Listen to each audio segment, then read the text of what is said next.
The FNRad Snowboard Podcast is presented by Vans. Season 6 of FNRad is sponsored by Wired Snowboards, the Boardroom Snowboard Shop, Anon Optics, Finest Quality Crow's Nest Barbershops, Tribute Board Shop in Nelson, BC, and Stance Socks. Heard the hype about microdosing? There's good reason. Ocean Rose Organics produces carefully measured capsules of medicinal mushrooms using the best of the best ingredients. No fillers, no funny business, just the good stuff. Hit up oceanroseorganics.com and find out how you can become the best you. Ocean Rose Organics, mood, energy, focus. Support also comes from Mount Seymour and Grouse Mountain, Vancouver's amazing local mountains. Jon Roth was a professional snowboarder. He was recognized for his natural talent and style. He rode for some pretty heavy hitters, including Billabong and Volcom, and it's generally agreed that his full potential as a pro rider was never properly reached. We talk about that in the show. His company, Crow's Nest Barbershop, sponsors FNRad, and Jon's values have influenced my own in a big way. I've become friends with him over the years, and I rode with Jon and his longtime great friend Chris Duffy up at Sun Peaks last year, which is where we sat down to record this amazing conversation. I thought that I was relatively tech savvy, but dude, now it's atrocious. I'm atrocious. Really? For the tech thing? Oh, embarrassing. For me, any kind of savviness that I have with the phone, I recognize it right away. Like when Def was like, I don't know how to do this menu thing. Mm-hmm. And you're like, oh, I've done it a couple times before. Literally. And I'm like, I've done it a bunch, but there's something about an old guy who knows how to do that kind of stuff that is also equally kind of embarrassing. Do you know what I mean? No, I don't. Like your mom being on Facebook or whatever. Right. Yeah. It's she knows how to do it, but she doesn't really, you know what I mean? No, my kids school me all the time on phone stuff, 100%. Your kids are prime age though. They're teens. 17 and 20. Yeah, right. So they're right there. Yeah. And they grew up knowing what it was like before phones, and now they have phones.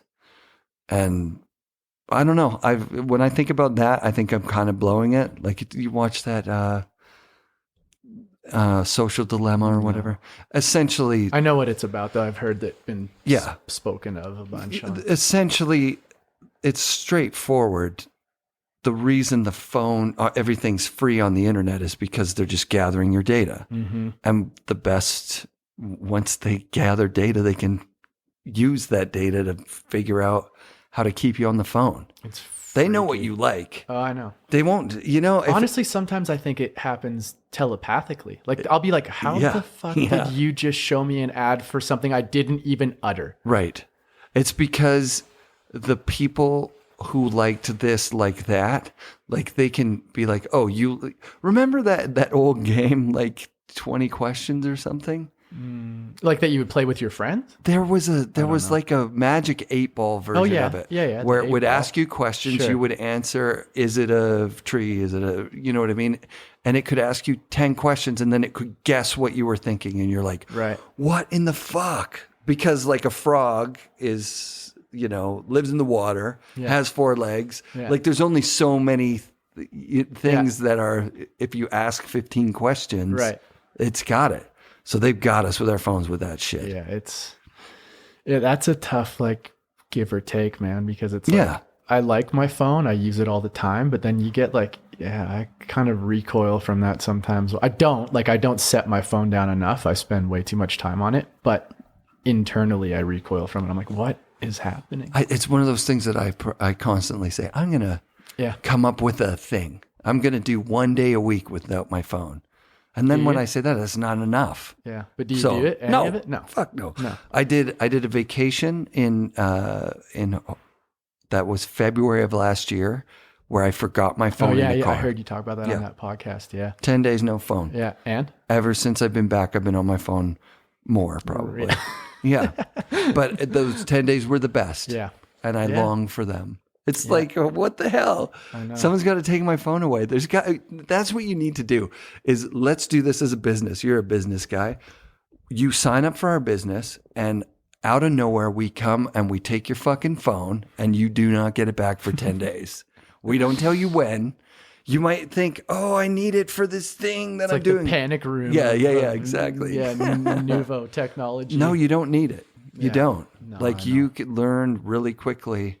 And that's the thing is like all of a sudden you're like, oh, the forest. Mm-hmm. I should walk in it. Yeah. It's right there or whatever. Yeah. I try to keep that stuff at the forefront of my thoughts every day anyways. Good. Like regardless of how much time I spend on my phone, I'm still like, okay, we need to get out for a walk. Need to whatever, breathe some air. And do you do it? Is that your, Yeah. We take Tasha and I are pretty big walkers with Kai and stuff. And when we had pets, we would take our dog, we'd take her out and stuff every day. And it was like ingrained into like, you just have to get out. And even if it's a half an hour, it was just important to be able to That's what dogs have always been, right? Mm-hmm. Like for us, for an urban person, mm-hmm. having a dog was like a forced outdoor thing twice a day. Yeah. It was amazing. Guaranteed. Yeah. And now we just got to keep that going. So it's funny, like even on the cell phone topic, like where we're living right now in Paul Lake, just outside of Kamloops, there's no cell service. Oh, wow. It's 15 minutes from Kamloops and there's no cell service. Really? We have Wi-Fi at our house, so we can I do need that to do my professions. I like when you say I need that. Well, it just sounds like... But I truthfully, I couldn't get away with running businesses remotely without access to absolutely. That. Like, I don't need it in the sense that like, I'm sure if I was stripped of social media, I would be happier than I am. But I do physically need it to do what I'm doing, to be able to do what I'm doing right now, like live not really near my businesses and still be able to try to. That's just incredible. How's family life been treating you? Family life's amazing. It's Is Kai a year old yet? Yeah, he's 16 months. 16 months. Yeah, so it's been like, I mean, obviously the typical response, like everybody, it changes your life, which it certainly has in very deep and profound ways, you know? Of course. The obvious love and connection stuff. Like, for a guy who considered himself to be very comfortable with that outward expression of love, and that was always part of my genetic makeup. My family, we'd always express love, and we'd tell each other we loved each other, and we did. We didn't just tell each other, obviously. Yeah. And I'd tell my friends, and I'd tell, like it was a thing. It's always been my thing. And then to have a child, and you think like, well, it's probably just going to be similar to that, right? But then you realize it's like, wow, it's like, yeah, it's deep.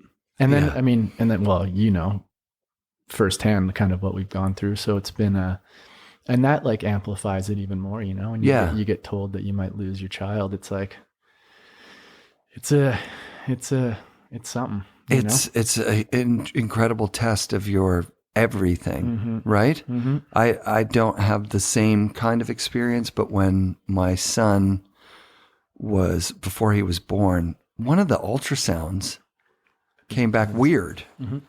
And the doctor just casually gave us a 50-50 chance. Yep. And I was like, we can talk about that. Yeah, you called me about it because they gave you maybe the diagnosis that we got, right? That's right. Yeah. Unless you don't want to talk about it. No, I don't mind talking about it at all. To me, it was I'd never had a moment like that in my life because I had a daughter at the time. She was 3.5. And all of a sudden there was this 50-50 chance he wasn't going to make it. Okay. Like I was floored. Yeah. I just remember being gutted, and then like a week later they did a follow-up one and everything was totally fine. It was like a technician problem or something, and I was like, but for that week I was rocked. Yeah. And now I know from just from reading about birth experience, I heard a very touching story about having a kid with Down syndrome. Mm-hmm. And the woman said it's like you packed for a vacation because you knew you were having a kid, but instead of getting off the plane and you're in Mexico, you're in Siberia. Mm-hmm. So you didn't pack what you were thinking you needed. Yeah. And all of a sudden you're just in this situation where obviously you still want to be on vacation, but you've got a lot of adjusting to do. Totally. Yeah. It's like, this is a pretty typical kind of description of how the steps you kind of go through from what I've at least seen. And since I've dove into the community and since we've had Kai and everything, you get the news. Ours wasn't 50-50. Ours was, they found heart problems that were pretty much synonymous with Down syndrome. So they were like, there's a 99% chance this is how it's going to turn out. Mm-hmm. And the crazy thing was, this was at like 6 months, and they were like, you can terminate. And they kept saying it. They're like, and that was like that was the thing that was being not pushed on us. I won't say pushed, but it was definitely like every conversation we had with any doctor, it was, that's why they screen. That's why they're screening, right? They're going, we're doing the screening to save you from having to have a way different life than what you were expecting. Right. And so then you get the news and you're like you just said, that one analogy was perfect. It's like, you think it's going to be one thing and you realize it's not, or you almost realize it's not. You still have, a % chance that it may not work out that way. And you're rocked, dude. You're like, I was upset. I mourned the vision that I had, right? And that didn't last very long, thankfully. And this is kind of what I've heard with most people that are in have chose the path we chose. Yeah. Is that you have a few days where you're like really upset because and like Down syndrome was on my radar, certainly like it is now. You don't know what that's like. I remember kids in school that had it, and that's kind of my only reference point. Yeah. So you get the news, you mourn the kind of idea that you had, and then very quickly I was like, okay, this is probably going to be the case. So like we were talking about at lunch, like instead of like dwelling on why did we get dealt this card or blah, blah, blah, blah, blah, it was just like, okay, this is the card and this is it. And then just accept it. Yeah. And be excited. Like we're still having and we had a beautiful child. The kid's fucking amazing. It's Kai. Exactly. And then from there it was like, I started, following people on Instagram and really kind of immersing myself into the community. And it's beautiful. And because of my kind of belief structure, I really believe that he chose this journey and he chose us to lead him on it. So that's powerful, man. That's powerful. Not cry at the same time right now. This is real shit, dude. Yeah, no, it is. Yeah, this is sick. It's beautiful. Like it really is beautiful. And like, don't get me wrong, it comes with its share of obstacles. And then, so then with not even just the Down syndrome diagnosis, but that came with congenital heart problems. So we pretty much knew that if he didn't have to have open heart surgery at birth, he would have it at some point within the first year. Right. And it was, even the birth story is like, it's all magical when I can look back on it now retroactively. But like at the time it was all these like, even once we chose, we're going this way, there was still so many zigs and zags, right? It wasn't like, okay, we're going to have a kid with Down syndrome and that's just what it's going to be. It was like, okay, we're going to have a kid with Down syndrome with heart problems. We go for our last ultrasound before he's coming in a month after that. And they're like, you're not leaving the hospital. Oh, wow. And we're like, what? This is just a regular routine checkup. I'm in flip flops and cut off dickies and like a open Hawaiian shirt. Yeah. And they're like, yeah, your embryonic fluid's low. He hasn't grown any or not enough in the past couple weeks since your last ultrasound. This baby's coming out of you tonight. And we were going to have we weren't allowed to have a home birth, which is what we wanted. Right. But and then this was even different. So it's like every time there was just something thrown at us, right? Adversity after adversity after. And that's okay. Like I'm not, I don't feel like there's no sort of, I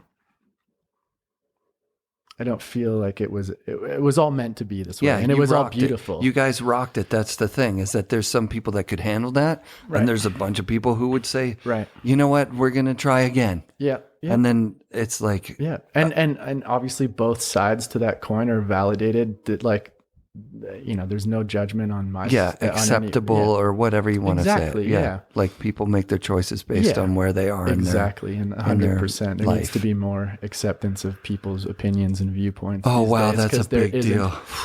Yeah. You know? It's the amplification of these bubbles is what it seems to be. Like, I mean, What I don't happened know. when you just had healthy discussions about opposing viewpoints? Yeah. And then you just left the dinner party and you're like, fuck, man, I drank a lot. I got kind of in that dude's face or whatever. Yeah. And then you were still buddies with them. I wanted, and I've had Kevin Young agree to do it. I'm not a conspiracy theorist guy per se. I believe in a bunch of the stuff that fringe things, yeah. Sure. Yeah, I'm with you. But KY is all the way in, he says, on conspiracy theory stuff. And I'm going to have him on, and I've been thinking about it a lot. I spoke with my wife about it last night. Like, dude, I grew up in the Christian faith, right? I ate crackers and drank grape juice that was supposed to be Jesus's blood and body, like a cannibalistic ritual. Yeah. Okay. If I was just explaining that to someone and why I believe that, I wouldn't want them to pass some weird judgment on me for any, you know what I mean? You can believe all sorts of wacky stuff. 100%. And maybe it's true. I still don't know. Maybe we die and Jesus is like, dude, why did you stop believing in me? Yeah. I don't know. Yeah. I have no idea. Yeah. I mean, the lizard thing is a little much for me personally. Yeah. I mean, like, I'm kind of with you there too. But just like Kern said, and just like, I mean, there is a lot of people that I know that are very intelligent, really critical thinking people that. So many more in the last few weeks for me that I'm like, what is going on? Yeah. Like it's a movement. I think it's a movement that's based in a factual feeling of, we're being controlled. Yeah. And well, that when these conspiracy theories are not just theories anymore, and you're seeing some of them come to life, people that have been believing these things for a long time are like, dude, yeah. You thought I was crazy. Yeah. You know? It's a weird time. My oldest friend, and I mean that just like he's 86 now, just all of a sudden started saying, oh, Trudeau gets in, we're going to all be living in prison camps. Like he was saying that. And I was like, dude, seriously, relax, man. But it's, I mean, like I've read things. I've seen some things popping up. Like, I mean, I'm also of the school that I'm going to try to perpetuate the reality in which I want to be in. Right. Right. I think that thoughts can dictate part of the future. Thoughts are real. Yeah. Thoughts are real. So if I'm going to dwell in the fact that the world's going to shit and that like, this is where we're going to end up and this is how it's going to look. I might find myself there. Right. I prefer to try to be like, okay, yeah, shit's fucked up right now. But this is an awakening and lots of people are like, there's a movement and people are getting closer to nature again. And I think we're going to hopefully as a society or a human race kind of come out of the ashes like a phoenix, a better group of people, I hope. I agree with you 100%. And I think that went south fast. We were talking about your son and being a dad and how wonderful that is. Ricochet back and forth between these things and that. But I found that the one profound thing about being a parent that nobody can tell you, because there's so many things that once you're in that kind of dad club, nobody could have told you before anyways. You wouldn't have listened. You wouldn't have had the frame of reference to understand. I find in my children the inspiration of it's going to be okay. Like there's a lot of shit going on right now that sucks really, really bad.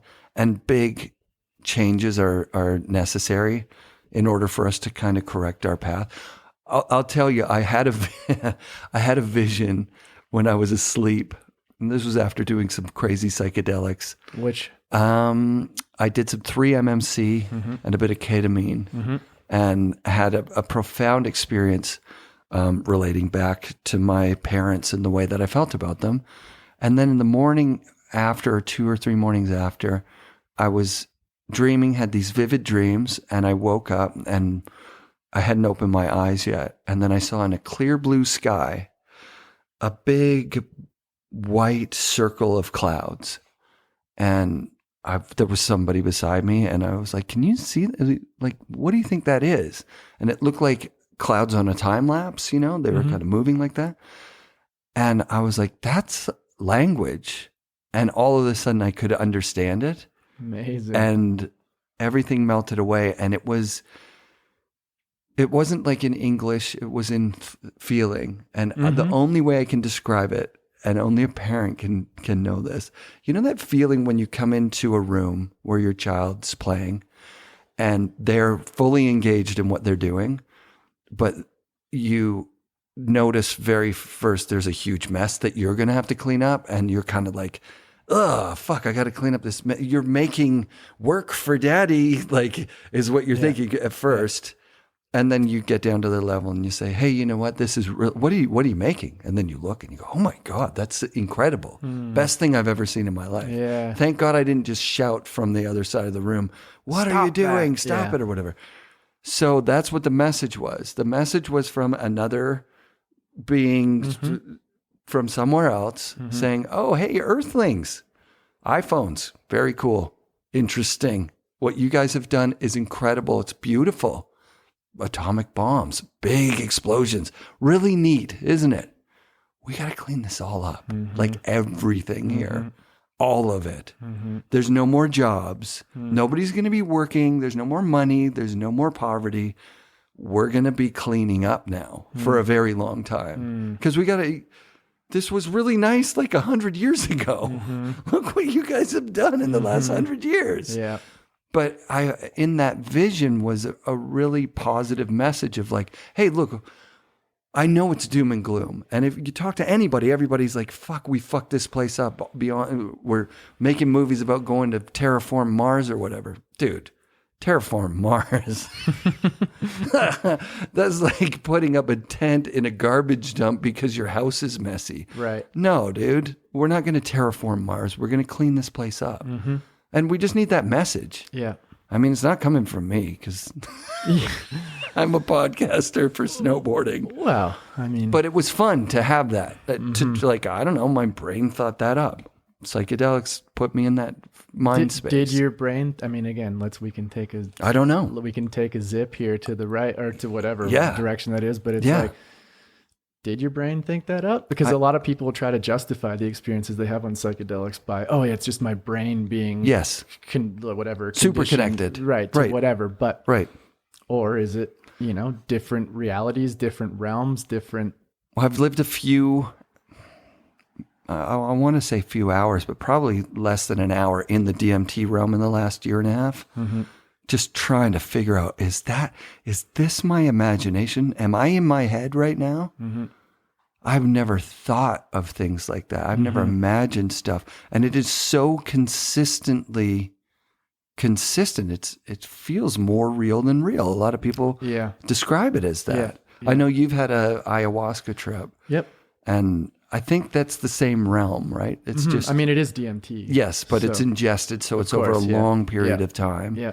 Whereas in a vaped DMT trip, it's quick, right? It's 15, or is it more than that? It's 5 to 15. But it feels like lifetimes, right? Can feel like lifetimes. Sometimes it feels like 5 minutes. That's something people don't say. There's a lot about DMT tripping that you kind of pick up from like what you read before you went in. Machine elves, for example. I saw Jokers one time with Jester hats. Right. I'm pretty sure that's a thought that was put in my mind. By Rogan. Rogan says that. Yeah. Right. Yeah. So I saw it. Yeah. I saw that. Yeah.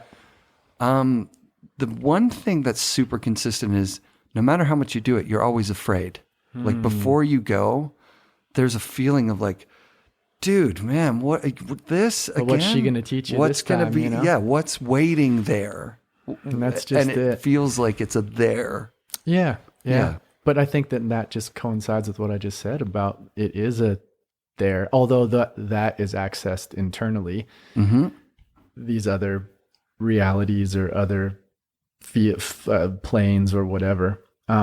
Yeah, we don't have English language for them because they're Schedule 1 drugs with no benefit to humans. No. So nobody can study them. Yeah. Like, what the hell, dude? Yeah. We don't have language for it. No. That's the truth, right? Like, I can't describe to you what I've seen because it's not in this reality. And I think, but people are starting to, I mean, obviously as the popularity grows, and the research grows and the acceptance grows and the use grows, it's like people are being able to define these things. And like, but like at the same time, it's like, yeah, I would love for psychedelics to be used in a clinical sense. Yes. I think it's going to have a profound different like impact on society versus pharmaceutical drugs, for the same things. But I also like that there isn't a language for what you see there. You know what I mean? Like, yeah, it's such a fine dance between like, I want it to be widely accepted and used in therapy and in healing and all these things. At the same time though, do we have to define everything? Right. You know? Well, that's what Natasha was talking about. She found in the teachings of Terence McKenna, the permission to trip on her own in a dark room with some soft music. And it profoundly changed her life.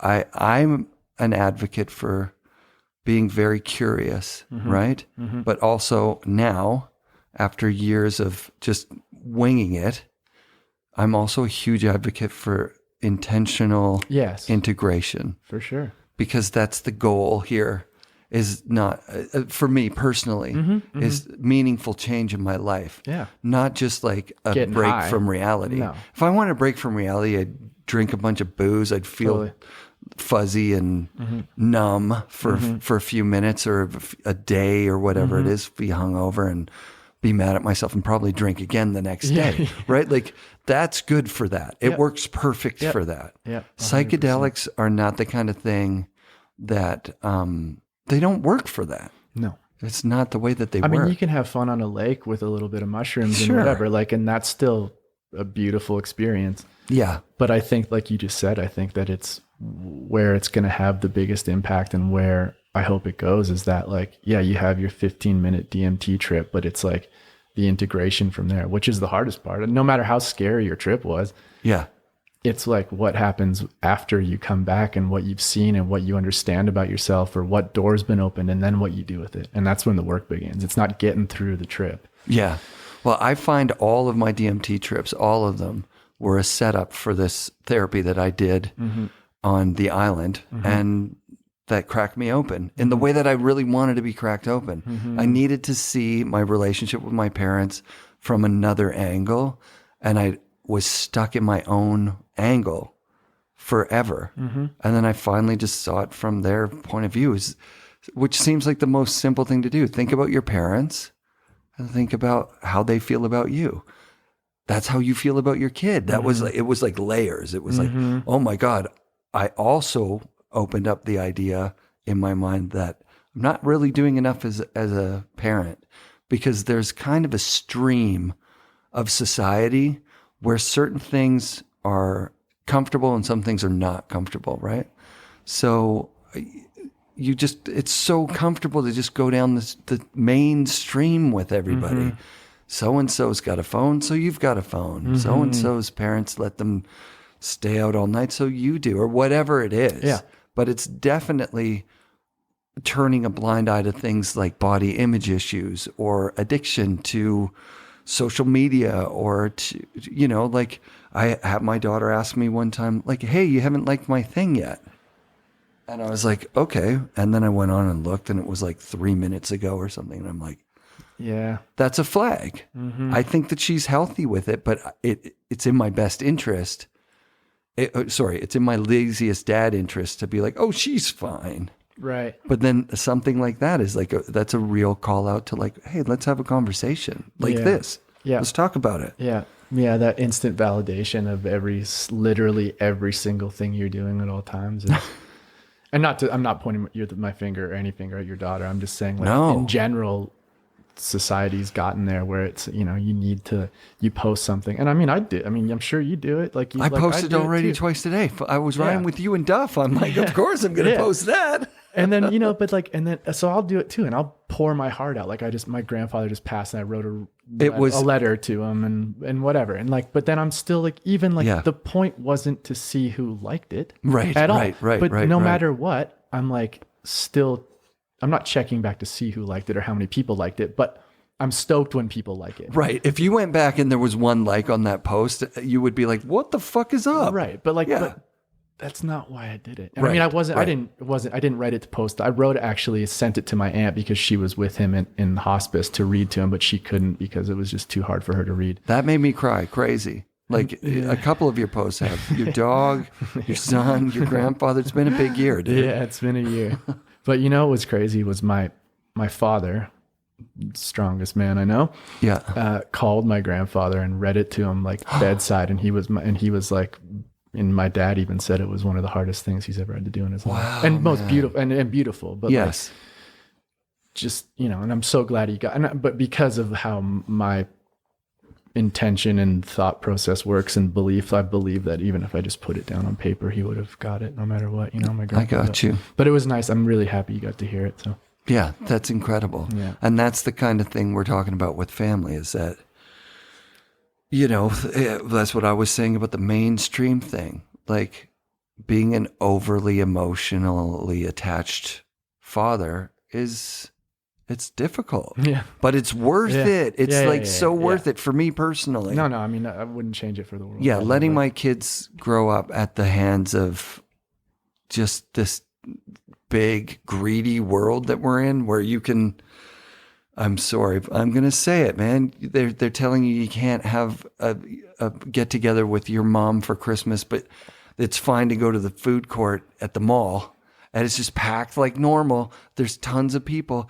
I don't know what's going on. I don't understand where the benefit is to making people feel isolated and sad. That's what it seems like they're going out of their way to kind of do that. Like, I honestly feel like my grandfather died of loneliness. Oh, man. Like, to be like, I mean, he'd been unhealthy for years, and it was his time. I fully believe that it was his time, but I also believe that he fought through so much shit that, like, he would have kept fighting, and that's what he wanted. Right. And that's why, even in that little letter I wrote to him, I was like, don't be afraid to do this, Big. That's big. Anyways, but yeah, it's a weird time, and the hypocrisy of everything, it can drive even the sanest man crazy. So let's talk snowboarding. We're 30 minutes in. We haven't even said it. Yeah. We've not. Well, it's funny, like, and this is not that this is where I wanted to go, but I know that this is like, you're capable of going to these places. And that's why the last time we tried to do this, when I just drank a bottle of wine and it's someone said to me, actually, Andrea Hellman said this to me when I was doing her podcast. It was like, I was telling her about how, like, and this is like one of my favorite podcasts. So like, even like now I'm nervous to do this, and I don't get nervous. And it's like, but it's because I subscribe to your show. And I've told you before, It's like, it had really reinstated a love for snowboarding that I was missing for a long time. Dope, man. And I can say a huge part of that was because of you and what you were putting out there. Oh, that's high praise. So I'm ready for it. Thank you. This time. That's right. I'm ready for it. I can accept it. That's huge to me, dude. But like, and that's huge. why I felt like last time I blew it, because I knew that you and I could go deeper than just like being drunk and talking shit about snowboarding, which is also like, I love those episodes too. People are like, I want to hear that episode. I'll put it out. We'll put it out as a bonus episode. And again, it's a great episode. It actually is. I've listened to it and I was like, that was fucking sick, dude. But I did, and I like, it's funny because the conversations we were having that night before we even started it, I was always like, it's funny how when everybody gets in front of a microphone or gets up in front, they always want to sound smarter than they are. That's true. So I was like, hey, I'm just going to literally not do that. I don't need to sound intellectual. I'm not. Like, I mean, I'm a smart guy, or whatever, but I'm not the most well-read. I've read a lot of books. I didn't go to post-secondary school. I scraped by in high school because I was traveling snowboarding. Yeah, well, I wasn't doing that, so lucky you. But you know what I mean? But then you get in a scenario like this, and you want everyone to think you're just the smartest, most profound person, and it's like, and I don't care. Right. I mean, I do. Like, obviously, a part of me, my ego, obviously, I want people to think, oh, John's had some great experiences, and he can write his feelings on paper really well. I like that people say that about me. Cool. I don't do it for that reason, but I like hearing that back, of course. So then you get on this thing and I get drunk and we talk shit, and then I'm like, man, this is one of my favorite podcasts and I listen to a bunch, and here I am just drunk talking shit, rambling, like But you know what? You're being extra hard on yourself. It was authentically me. I had a bottle of wine, and whatever came out, came out. Yeah. But anyways, but I'm glad that we got to do a little redo here. Yeah, when you listen to it too, you'll be like, "Oh, dude, you're exaggerating. You weren't drunk, first of all." Until the end. I definitely like to exaggerate. Until the end. By that time you'd had a few, right? Yeah. Oh yeah. And you're loosening up. Yeah. And think about the set and setting too. We're at Dano's place. There's kind of a dinner party going on behind us. Yeah. There's a lot of distractions. It was a great night though. Like it's. Oh, Trini was there too, Trini right? was there, yeah. That was the first time I actually had a conversation with Daryl Trinidad. And one of the best to do it. Incredible person. Yeah. I saw him a couple days later and I was like, hey, that guy. If I was to say I had a best friend, it would be Trini. Yeah. So were you guys ever on the same team?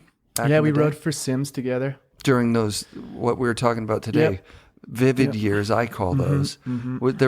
There were several, and there have been several since, incarnations of Sims. Yeah. And that was, Mark Frank was on there at that time. Mark Frank, Duff was on there. John Jackson. Oh, wow.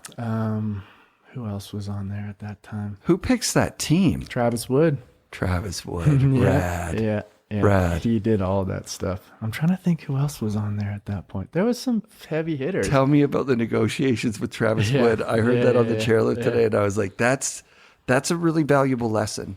It's a really good one. Yeah, it's funny. So the story goes, I was going to ride. I mean, like, we can do a quick little backstory. I took my snowboard career for granted for the 4 out of 5 years I was a pro. I kind of came up in the generation. I was sandwiched between generations, even though I was the age of the second generation. I had always hung out with the older guys. So they were the ones that just got to be good and be pros for it, right? They didn't have to. No one was like, I mean, certainly by that point they were working hard they were sledding and hiking and building jumps and getting up at 4 and doing the whole thing. I was still kind of stuck in we get drunk all the time and just ride and because we're good, we deserve this or whatever. Not deserve it, but that's why I'm here. I totally understand. But this whole like work ethic thing was happening that I hadn't really been able to sink my teeth into, right? So anyway, so I rode when I turned pro, I rode for Supernatural, Billabong. This was at the very beginning of that. And I have a funny Billabong story. It's actually a sad story. Anyway, we can get back to that. Supernatural goes under. Amazing company, by the way. Yeah, it was great. Dave Lee, man. Dave Lee.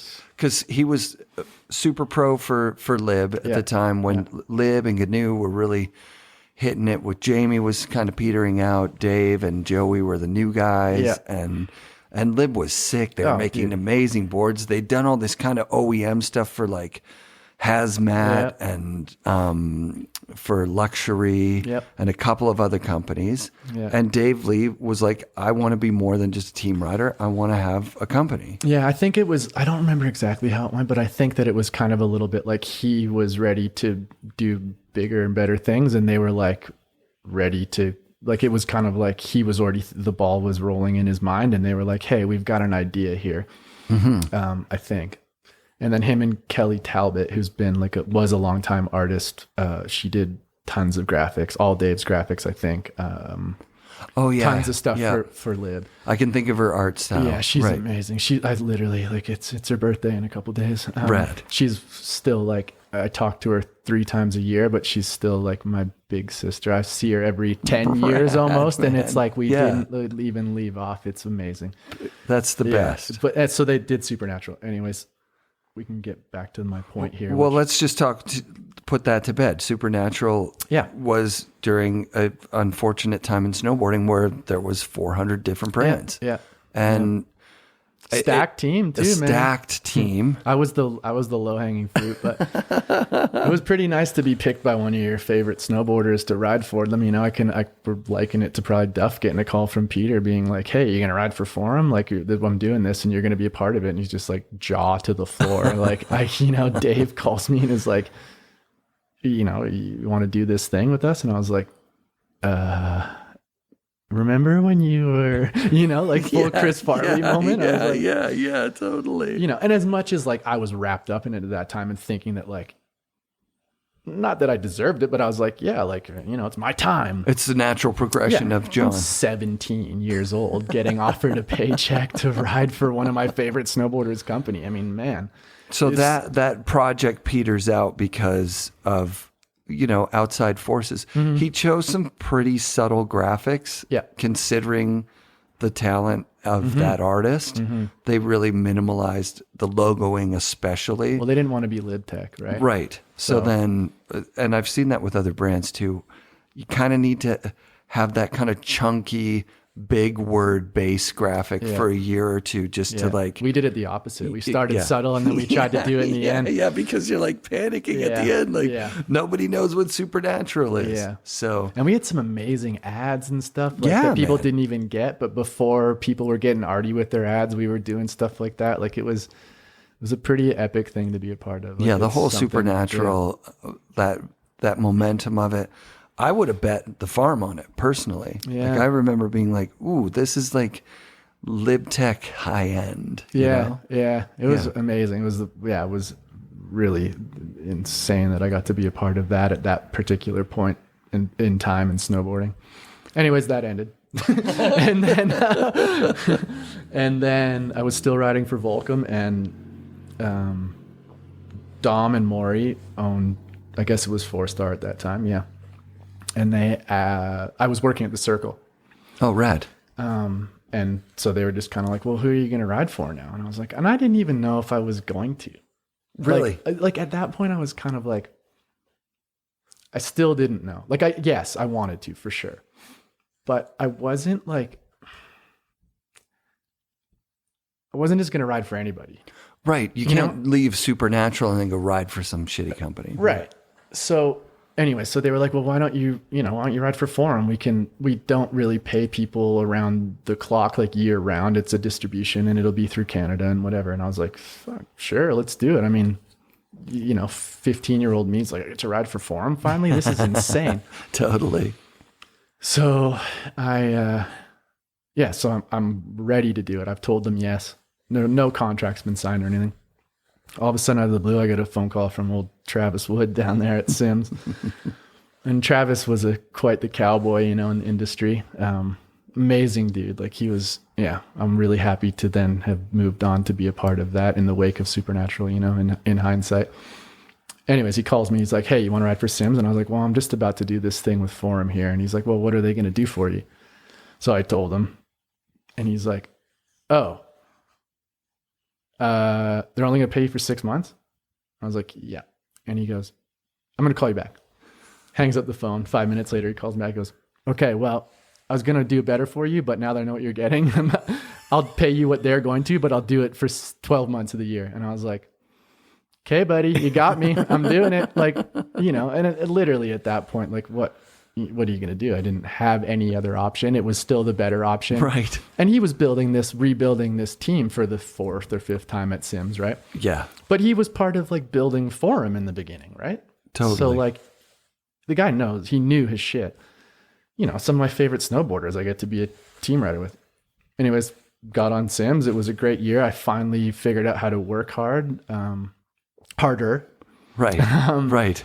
I was starting to learn how to land in the backcountry. And then they went under again and owed me a bunch of money. And I was just like, hey, I think this is it. Like, I really think this is it. And I think during that winter, oh no, sorry. It was coming out of that season. Sims had gone under. They'd stopped paying me at the end of the winter. So it was a 6-month contract anyways, as it fucking turns out. Well, you mentioned in that storytelling on the chairlift that you'd also consulted with Volcom. I did, yeah. You're like, hey, guys, what should I do? One or the other? And they're like, well, Sims International seems like probably a better deal than riding as a rep rider or whatever. Essentially, yeah, exactly. Yeah. And after coming like on the heels of some better and better and better seasons, and I was starting to get a bit of momentum, and yeah. So Jay Twitty, if you're out there, buddy, I miss you. You were one of the best people I got to work with in my entire short-lived career. Thank you. anyway, so yeah, so I did, and yeah, it was him. It was Twitty. It was just like, you got to do this. I mean, it's Sims. You know that it's a really volatile situation, but the team's stacked. It's Travis Wood. Yeah. You know, Trini's on the team, Duff's on the team, Mark Frank's on the team. Like you're hanging. You know, you're it's a fun team. It's a fun era. They made good boards too at that point. They did all that kind of different contours on the top sheets and textures, and then they did the Guar series and they did the Vivid series. Yeah, it was cool, man. They had a lot of heat. I remember being like, we'll see if that money spending pays off, because they are spending a lot of money right now, as it turns out. Yeah, it was a big gamble, and it didn't pay off. It just didn't.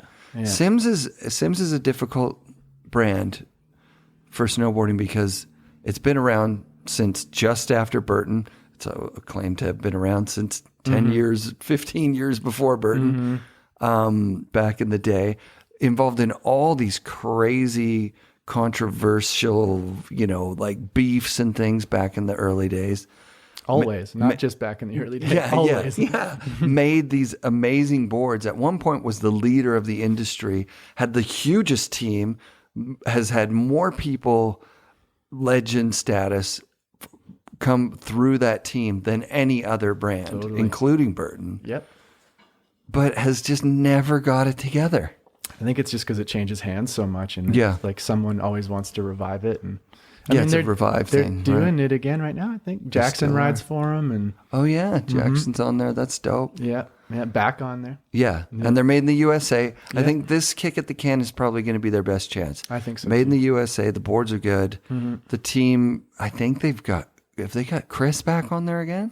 No, he's on Academy now. They did for a minute. Yeah. I like to see, you know what I like to see finally is like, I like to see more of that legend status going on in snowboarding. I think for a long time it was so cutthroat. And it was so geared towards the youngest next thing, always. And skateboarding's always done such a great job, and surfing, of like taking care of the people that paved the way. And it's nice to see that brands like that are willing to sponsor Chris Roach, and Jamie still has a thing, and Terrier still has a thing, and Brushy's kind of back in the mix again. And you know what I mean? Like that, like to me, that stuff is, that's what keeps me interested too. Right. Like, JP Walker on Santa Cruz. Dude, that's so sick. Like, and I don't follow snowboarding like I used to, obviously. Me neither. I do a little bit now, just because I'm like in it on the peripheral again, and I'm able to like do things like this and hang with my older friends. And you still shred. Let's put that out there into the ether. Like, you rip, dude. It's fun to ride with you. Yeah, we had so much fun. That was amazing. That was super good. Good and day. I mean, like, it's so hard not to have fun when you're with Duff. Oh God, yeah. Like in that, I mean, childlike. When we worked together, like when I traveled with them and competed with them and filmed with them, and we've done a lot together. Some of which we'll keep off camera or off whatever, but man, but like to man, just, and to be able to reconnect in that way, it's like, I don't know, it's like you said, when he left the room right now, his smile's infectious. Well, there's so much, like everything about him is infectious. That's true. I came here a week and a half ago. Yeah. And I wasn't flying that fast and doing methods off of hips into a landing I've never seen before. But that was nuts. He's doing it. You guys were taking some risks. I was like, I tried to pull out my freestyle game today, and this is, I'm not ashamed to admit it, the first year I feel like super old. Yeah, like I feel like my body is old and creaky, and I'm excited to get loosened up and warmed up to where I'm comfortable doing stuff like what you guys were doing. I gotta be honest, some of those things, like blind over the side hits at speed, I saw it with him too. We both watched him do the one below the ski lift, right? And he sailed that. Oh yeah. The second time he hit it, he like backed off about 50%. Yeah. So you know exactly what that means, right? Sometimes when you're just like riding with a crew, you're excited, you're having fun, you're going fast, you don't even realize how fast you're going. Yeah. He hit that thing so fast. Oh, I know. That was nuts. He always does, though. Like, that's just his thing. Like, he's like, he doesn't slow down. It's amazing to see. Like, just with everything, too. Like, I don't know. He inspires me in many walks of life. But it was great to be awesome. It was great to be on the hill together again. Nollie Shifty. Seeing that Nollie Shifty just in real life, like just being like, Holy fucking shit. Yeah. Like we are leaving a lot of talent on the table when we let our legends, go without support. I know that's like, it makes and that's no what we were sense. talking about today. It's like, Dave Downing, if you're listening to this, we got to send Duff a box. I'm going to call you later. He needs to be, if I'm getting stuff from Burton, thank you everybody. He needs to be getting stuff from somebody. So yeah, he's wearing iris goggles, and there is something cool about like your old gear still working. Totally. But he was saying, I couldn't wear my bib pants today because they're from 2003, and Devin gave them to me. 15 years ago. Yeah. And you go like, oh yeah, that is, if that's keeping anyone who rips like Duff from going out snowboarding, we need to start some sort of a something. Yeah. That just is like, look, you want to go riding? Go ride. Last year with Kevin Young. Yeah. People in Whistler wanted to ride with him so bad that they sent him a ticket to come ride. I know. That was sick as shit. Yeah. And I think I spoke with him a little bit about it, or I talked with his wife about it. And he was not the most stoked. Yeah. Because that's not the funnest thing in the world to have your friends like take up a collection to like I get it, get but you to like do a he thing, came back from that trip stoked. So good. I get like a bruise to your ego or whatever, but like, or being humble, which he's the most humble. The most. I'm like like I hang out with him, every few weeks at home, and it's like I still am like you're Kevin Young. He's Kevin Young. He's fucking Kevin Young. KY. Like, it's not like he paved the way for all of us in Canada, for all of us. Not just in Canada, clearly, but like as a guy from Canada, he was it. I feel strongly that he hand selected Devin in a way too, right? Like he really, with the West Beach thing, him and Devin, and then the shorties, then Devin kind of gives it back. I think that's, I can't remember how it worked. I don't know I think shorties started with Devin, and then Devin was like, yeah, obviously no, KY. I think Kevin rode for them first. Oh, was it KY? Yeah. And then Devin came on, yeah. Okay. I think so. I mean, I don't know. It's all a blur. But he did a hell of a lot for elevating Canadian snowboarding to an international level. Yeah. He was the guy for me that you're like, I know he's Canadian. Oh, he doesn't look like it because he's getting so much coverage. Yeah. And he's in like Project 6. He's in like the big movies. Yeah. It's amazing. And he's got parts, but he's really like this down to earth Canadian. He's amazing. Amazing human being. Yeah. And the same energy. I rode with him at Lake Ridge in 1990, it would have had to be, or 91, with Anthony Vitelli. Yeah. And the guys were just like laughing and having a good time and joking on each other and riding fast. And did you see that? Yeah. Try it this way or whatever. That's what snowboarding's always been, this community. Yeah. It's a beautiful thing. But I think it's... No, okay, I don't want to interrupt you. No, I don't want to keep talking. No, I like you when you talk. I told you that last time we tried to do this. It's like, thanks, I think that interviewing you is just as interesting, if not, well, certainly more interesting than you trying to get something that... No way. No, we were talking about it today. So Duff hikes up to hit this, like, literally an unhittable whoop over an 8-foot tall, 10-foot tall, like, fence post. Yeah. And the first time he sails over it, so like it's like, oh my God, this guy's so good, I can't believe it. The second time he hits it, and he spins, and the third time it looks like he's going to impale himself, and we were both scared. Yeah, and he's like, "Fuck, I'm done." Yeah, yeah. But during that time, while he's hiking up, people are going by and stopping to see what the hell's going on. What are these guys doing? And I recognized one of the people from the base. I'm like, oh, that's that person on that Peter Line board. And then I remembered that's what it was like in the 90s everywhere you went. Like if you saw somebody on a Kemper Aggressor. Yeah. Or on anything. Never mind the Kemper Aggressor. You just there's the fourth snowboarder on the entire hill today. Yeah. Most times you would just group together. Yeah. Most times. Yeah. I can remember it wasn't until I moved out west where it was like, no, everybody doesn't ride together because there's so many people. Right. Yeah. There's like this whole like, well, powder thing. And there was a too cool thing going on at Seymour too, which is a reason that it was cool, was that you had to be cool to hang. Right. You can't just let everybody join the group or else it's not that cool. I remember the first time I was at Seymour actually was for a Salomon shoot. I rode for Salomon for a few years, like in my competitive days. Yeah. And we were up there, and who was taking photos that day? Vianney Tissot or somebody like Sick. that. And it was Roberta, me, Jason Ford, Michelle Taggart.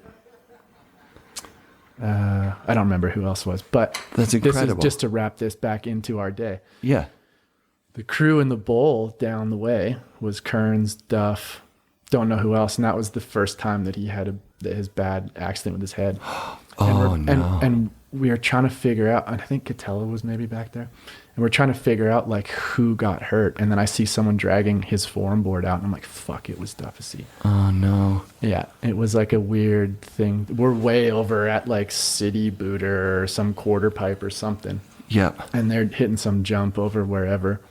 And just being like, oh my God, like he hit a tree. Yeah, with his head, I think. Yeah. Yeah. Yeah. Yeah. And that wasn't even the first time. I think that was the first that was the first one because he and I actually talking about that. He had another tree one that was like. Then they were really really scared for him. Yeah. That was when he was on forum. Yeah. Yeah. The first one I can't remember who he was with. Gosh, and like he was. He told it on his episode. Mm-hmm. Like he was like a little kid in the care of Johnson and Kearns, right? Which, knowing them now, okay, yeah, I could trust them. Knowing them then, like their reputation, I wouldn't have put my kid with those guys. Yeah. Well, I mean, he turned out great. So. He turned out amazing. I mean, that's kind of the whole thing. That's like like that kind of story is so synonymous with our sport, whatever. Yep. Is that like there's always young guys being brought up by these maniacs. Like I remember like when I was 13 or 14 going away with people and my parents being like, what is happening here? My 14-year-old child's going to fucking Switzerland with Howie Outerbridge, who has to skip the border, and I was a national team coach, like they had no idea. Luckily, they just trusted in all of it, and it was a beautiful thing. But like, yeah, I think that Duff Johnson Kearns kind of scenario is pretty. It's crazy that there's not, because there's ageism in snowboarding, like we talked about. It's like it's always on to the next newest, coolest, funkiest thing that gets the most press or whatever. Oh, have you done this? Have you got the step-ins here on step-ons, which we should talk about, because we can get to that. You're the, like, I can remember back in the day there was a lot of hype around. Oh, they were atrocious. No, they were good. When they were horrible, but like people understood this is going to revolutionize snowboarding, and it didn't. Well, because they didn't perform. And they didn't consolidate on one platform. it was too, you had to pick one boot with one binding. And then most of the binding systems that they had at the time don't have what the one that you're riding has, which is the toe and the heel connector, so that you feel like you're actually I feel like my edge moving to your edge board. Response is better than it was when I was in conventional binding. Yeah, you were riding fast today in those things. I love it. Yeah, there was no... They're the best. I didn't think of it the whole time. They're literally except when the we were best. getting off the lift and you were just like, click. I love it. Like, honestly, once you get used to not having the pressure points from your straps, it's the best thing you can do, especially when you're of age like we are. But that is so back to like what we were just talking about. Like, that's the thing. So snowboarding was so young, right? So it was like there wasn't really a legends group for a long time because everyone was like, it's such a young sport in the grand scheme of things.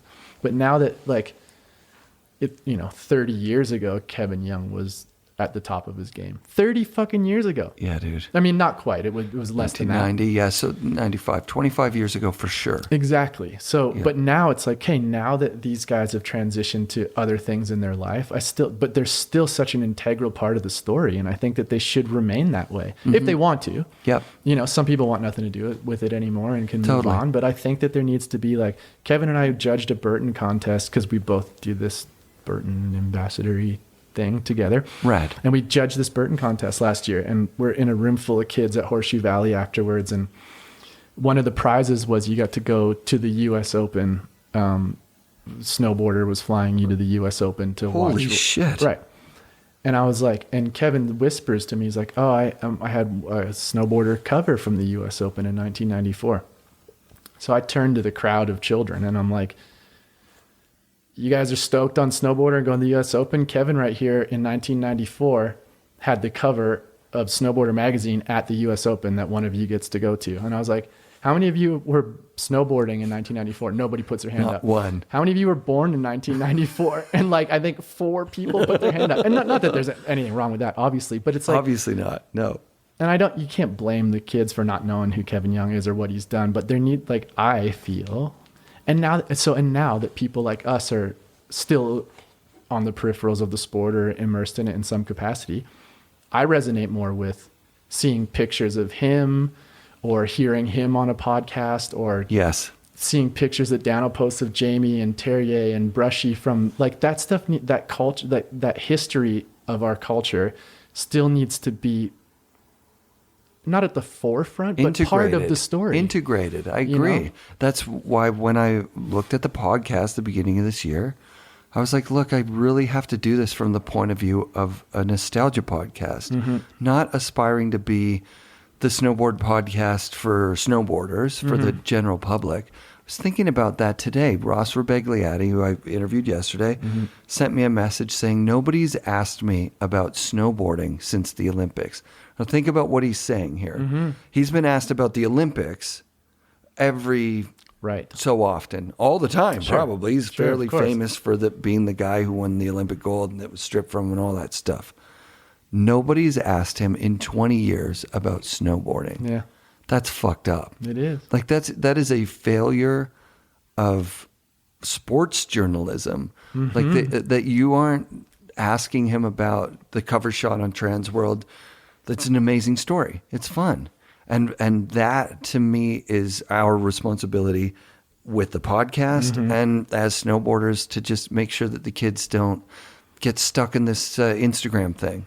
Exactly. Because Instagram's not beholden to legends. That most of the girls in snowboarding, sorry, I'm speaking out my ass here. Spencer O'Brien mentioned that women professional snowboarders in some brands are being replaced by models because it's got to be on Instagram. So they need to have like a hot model woman who can just barely stand on a snowboard versus an athlete because the athlete just doesn't represent the image that they're going for. That's bullshit. Yeah, I agree with that. That sucks. Yeah.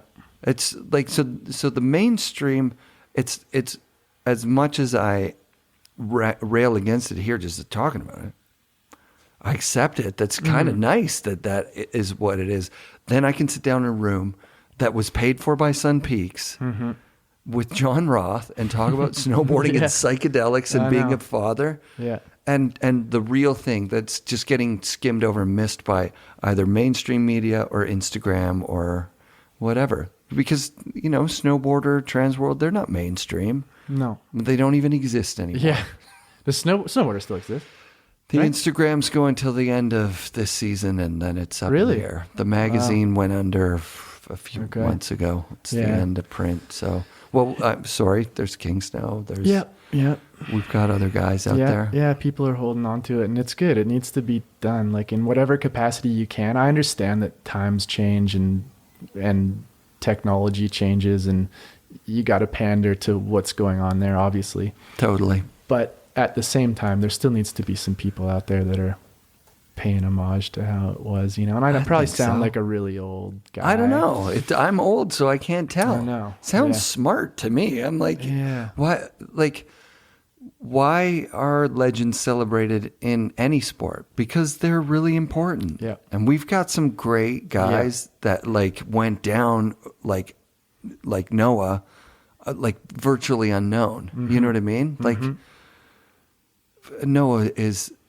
such an example of a snowboarder's snowboarder and someone that he should have had a different life than he had. Yeah. I think personally.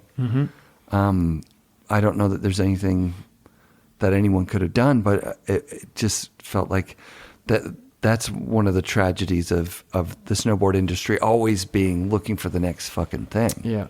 Yeah, I agree with you. If you go and look at Noah footage right now, it's insane. He's untouchable. It's insane. It's bizarre. how good he was. I know. Back It's crazy. It's so crazy. Yeah. Isn't it? And like, even like and this is no offense to the generation now, but like I will still watch Project 6 to get stoked to go snowboarding and watch Jamie rip that video than I would go watch whatever. It's unrelatable now to me and what I'm doing, unfortunately. But it's stoking out the kids, and that's great. Yeah, of course. It's great that they have that. I'm not shitting on that at all. Right. All I'm saying is like, because now it's multi-generational snowboarding. Yeah, we can speak to people that, or snowboarding can speak to people like us and guys that have transitioned into other lives, but still want to ride a snowboard with their friends and still had a great connection to this at one point in their life and want to rekindle that connection. Yeah. Because more, like, I mean, luckily I don't have to buy them, but like people of our age that were snowboarders buy snowboards still, right? Totally. So if you can appeal to them too, which I think companies are starting to do, they're starting to recognize that the people that were 18 that in 1999 now are 40, and well, they're still a captivated audience for us, right? They still snowboard, they still love it. They take their kids out or not or whatever. Yep. And I think it's important to like come full circle there and start to see more of that be part of the story. I think, I don't know. Yeah. You're doing a great job of it. Oh, thanks, man. I enjoy doing it. That's the thing. Like it's always a trip for me to meet the people that I was watching videos of and hear the real stories. Like you and Duff were talking at at lunch. It's like, that is crazy that snowboarding was that at one point. Yep. You mentioned that you rode a Noah nub or something. Yeah, not the nub, the bigger one. But one summer when I was between board sponsors up at Camp of Champions. The one with the skate deck on the bottom. Yeah. But the nub was the little one, and I rode the bigger one. So I forget, it was 56 or something, and I T-bolted it, and I was just so pumped. And that's what I rode for. That board was beautiful. Like amazing. Aesthetically. It was so heavy. Yeah, it was heavy. At that point too, after like riding newer technology kind of or whatever, I was like, wow, this is heavy, but it looks so fucking cool. Was it an old board at that time? Oh yeah. Yeah, like you were this was like, I would say this was in 2004. Oh my God. Yeah. That's insane. Yeah, but I was so pumped that Trini had found it somewhere, and I was like, well, this is what I'm doing. Like, back to our talk about like keeping that flame burning. Totally. I was like, I don't have any board I'm supposed to be riding right now, so I'm going to ride one of my favorite graphics of all time. Yeah, and it was insane. Yeah. I used to be a kid riding around Blue Mountain and watch Kale rip through on that thing when he rode for Sims and just be like, oh. Like, I remember watching Kale before we ever knew each other when I was like 12, just being like, that's fucking Kale Stevens. Like going as fast as we were today and doing like off his heels cab fives off of rollers and just being like, I didn't even think you could do something like that on that. Like, I barely understood what a cab five was at that time, off of a fucking roller at top speed at Unreal. icy Blue Mountain. I was like, this guy is insane. He stayed at Blue Mountain a year or two longer than he needed to. Yeah. And he was getting like a lot of heat. Yeah. And he was still riding Blue Mountain. I remember being like, big fish in a little tiny little pond. Yeah. But it's a fun place to ride too. Yeah. You get 200 runs a day or whatever. I'll tell you, when I moved back from Collingwood, from like Toronto, Hamilton, back to Collingwood where I grew up, my friend Lee Jack, who's a rep for Endeavour and Rip Curl and a bunch of other things, Spy in Ontario, we just started doing like, literally we would go out twice a week and we'd start at the south end and we would rip all the way to Jozo's by the time it opened at 11 and have, a jug of beer and some wings and then ride all the 150 laps back to our truck and go to work for the rest. We'd be done by noon. Come on. But it was the so best. Fun. It's like that coupled with, your podcast, and coupled with the fact that, the guys at Burton wanted to start to send me stuff and do fun things together like that. It's like really been, not that that's the important part, but it's a very nice perk. Of course it is. But the snowboarding stoke is like, that's why I'm like, I was like, if the world's in the state it is right now and there's not much I can do to save what I've built for the past 10 years, we're going out west and I'm going to snowboard. Yeah. Yeah, because you referred to Collingwood as back home. Yeah. And I'm like, oh, I think you're out here now. Yeah. But I don't know. It's obviously, it's a big move. It's a rad spot. I was thinking this when we were like cat tracking back from somewhere today on one of those runs. And I was like, It's beautiful here, man. Like just to see, like even just like a shitty day at Sun Peaks, like snow quality wise, was the best day I would have ever had. Not even at Blue Mountain. That first run, the first run at Sun Peaks top to bottom for me was, because I've already gone a bunch this year, was an eye opener of like, oh yeah, snowboarding can be this. Yeah.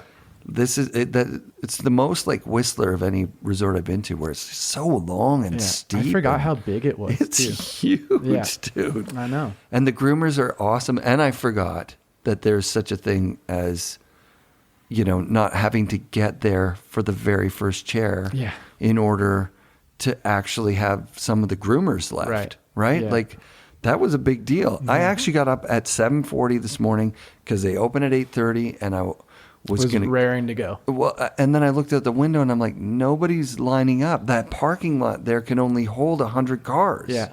Yeah. And it's not even filling up at all. No. I went back to bed. I was like, amazing. You know what? If these guys are going to be up here at 9:30, that's plenty of time. Totally. I don't think they can track it out in an hour. No. And we even got some turns. Yeah. And we got turns, dude. And it hasn't snowed here in weeks. Yeah. Yeah. It was great. I love it. It is one of the best ways to recharge your batteries is to go on a bit of a road trip.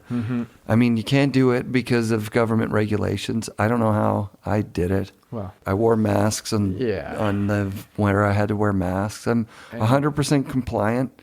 Like I go to my local mountains. Yeah, this is just like that, except it took me 6 hours to drive. Totally. And it was so worth it, you know? Oh my God, so worth it. It's incredible. Snowboarding is just the best. I know. It's the anti-social media. You know what I mean? There's a component of it that, hey, look at me, take a picture, like get the I'm gonna go post about our day when I get out of here. Like this is a big deal for me too, just to do this with you and hang and ride with you too. So fun, man. Yeah. But the riding is really the thing, I know. And it takes you out of it. We talked about that this morning. Yeah.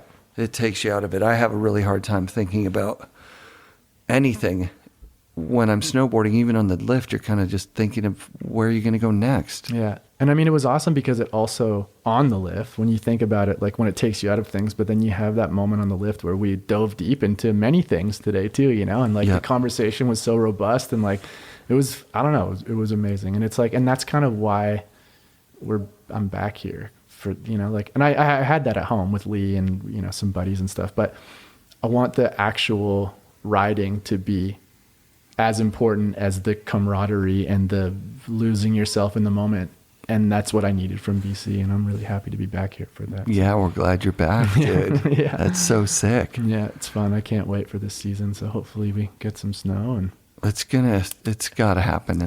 We're so early season still. Hope it's still the beginning don't get of shut December. down. Yeah, so if you are out in the world snowboarding at resorts, make sure you're wearing your mask. I don't even have to say that. Every single one of my listeners would be fucking cool at a resort. I know that. I mean, everyone wears a mask anyways on a hill before there was ever a thing anyway. Yeah. So there's not much there's not much you need to really drive home there. Yeah, we're so lucky our thing doesn't isn't change like much. A gym or something. Yeah, exactly. Yeah, it doesn't feel any different when you're on the hill. And get out there, get fresh air. It's good for you. Be with nature. That's what's going to keep you sane and build your immune system. And yeah, they don't talk much about being in shape or being healthy or not eating crappy food. And that stuff's open. And as my friends' restaurants go down the tubes. Insane. And they keep the McDonald's pumping. Yeah, it's a weird. We live in a weird society. We do, for sure. Yeah. When did you, I want to dive back into snowboarding with you. When did you get on Volcom? It seems like pretty early. Okay, so that's the Billabong story. We can talk about that. Yeah, good, good. Yeah, it's, I rode for Billabong. I rode as an AM, like when I was competing, I rode for Billabong. First year Supernatural, I rode for Billabong. Go down to ASR trade show. Walk into Enoch Harris's office. This is September when ASR used to happen. And Enoch's like, okay, you're pro for Supernatural now. We'll put you on the pro team. Your contract obviously doesn't start till January. It's September. So you can't sign anything right now, but as it gets closer, we'll iron out the details. Here's kind of what we'll pay you and blah, blah. And I'm like, obviously thrilled. Kevin Jones, Terra Takita's Billabong? Who else? Yeah. Oh, yeah. Risto Scott, Yeah, Canada. Did Risto still ride for them? Yeah, he did. Well, he definitely rode for them while I was on there. Yeah, he still rode for them. Sorry, he did. Yep. And I'm like, okay, this is sick team. They're about to pay me a decent wage. Shook his hand. Was so I was so stoked. Get home to Whistler. Maybe a month later, Volcom calls me out of the blue, and they're like, "We just had a sales meeting. Your name's been coming up at the past couple of them, or something like that. You know, would you consider riding for us?" I was like, "Well," and I just Billabong's put me on the pro team. And they're like, "Well, what are they going to do?" Similar, kind of, not similar to the Travis Wood story, but and I told them, and Twitty's like, "Well, I can't quite do that," and I was like, "Okay, it's still fucking Volcom. I can't turn this down." I couldn't. There was no way. So I didn't. Wow. But as that happened, Billabong had already submitted a welcome to the team ad to Transworld. Oh, no. So I honestly think in the same month, I had a welcome to the team Volcom ad and a welcome to the team Billabong ad. In the same month, in the same issue. Yeah.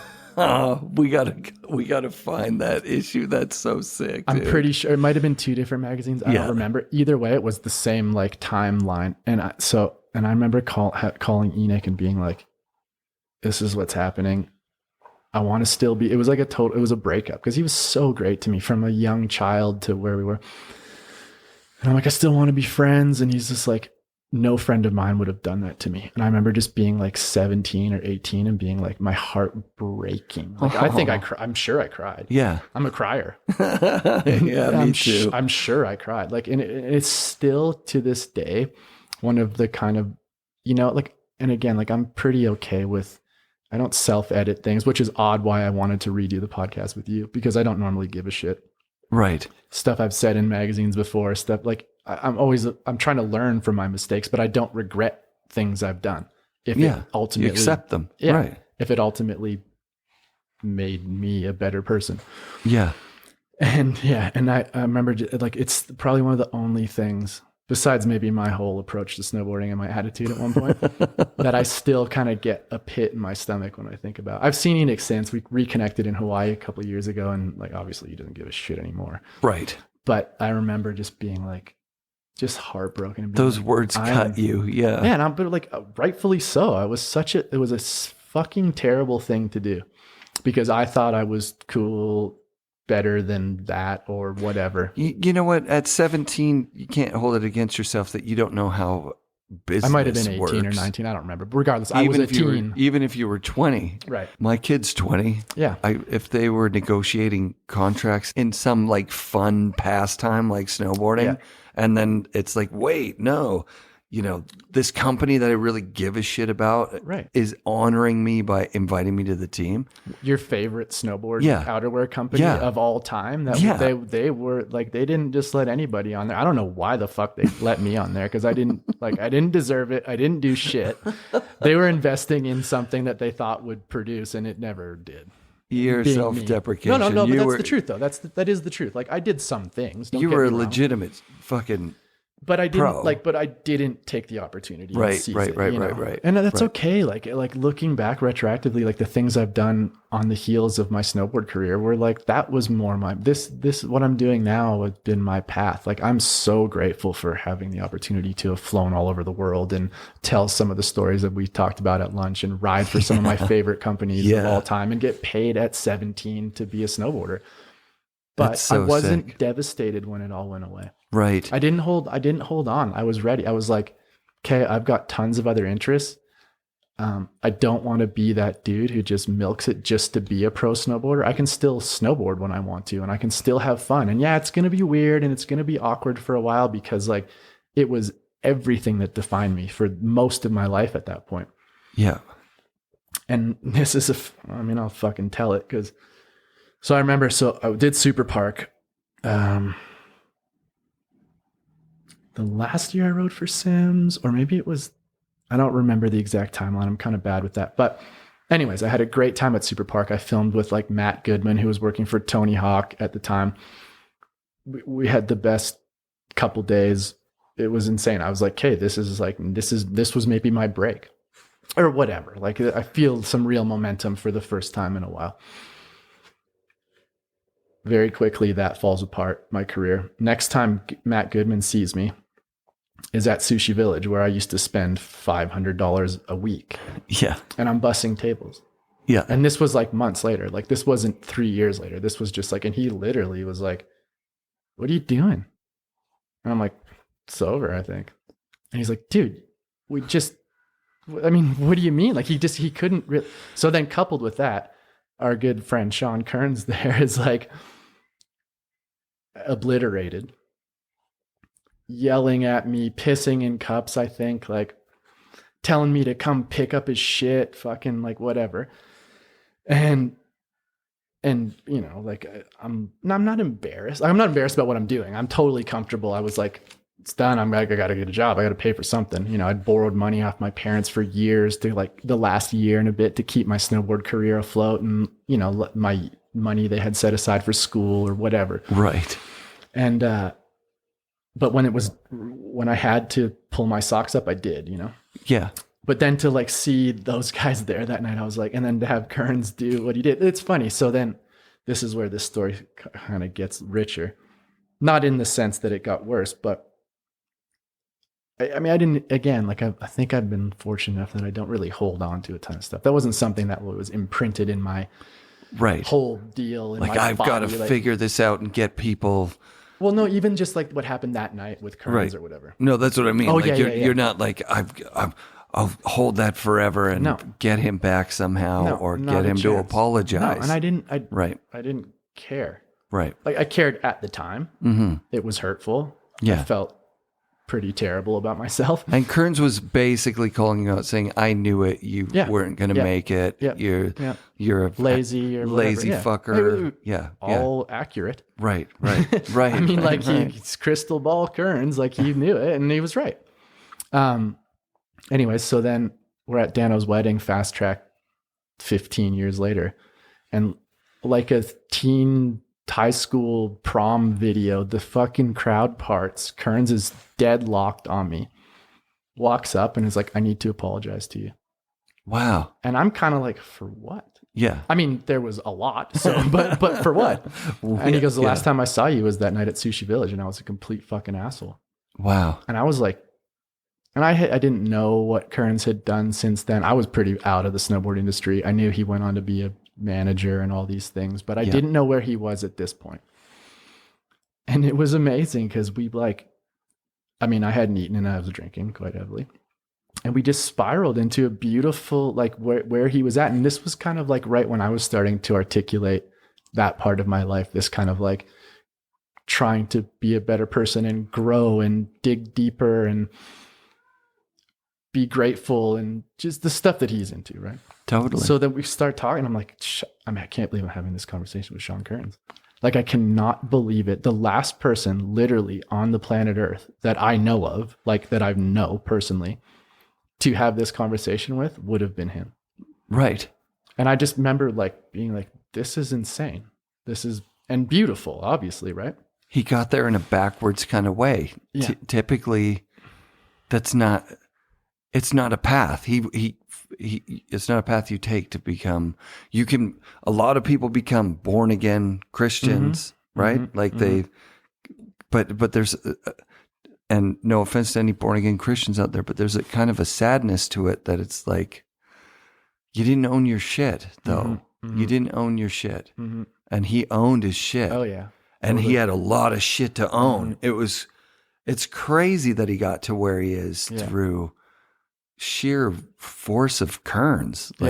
And just to see the dude that would drive the Mercedes and fucking do like be that guy to now, like, you know, like I told you today, like I've been talking to him a lot lately and it's been like deep and fucking, I don't know, like it's been like therapy for me. Mm-hmm.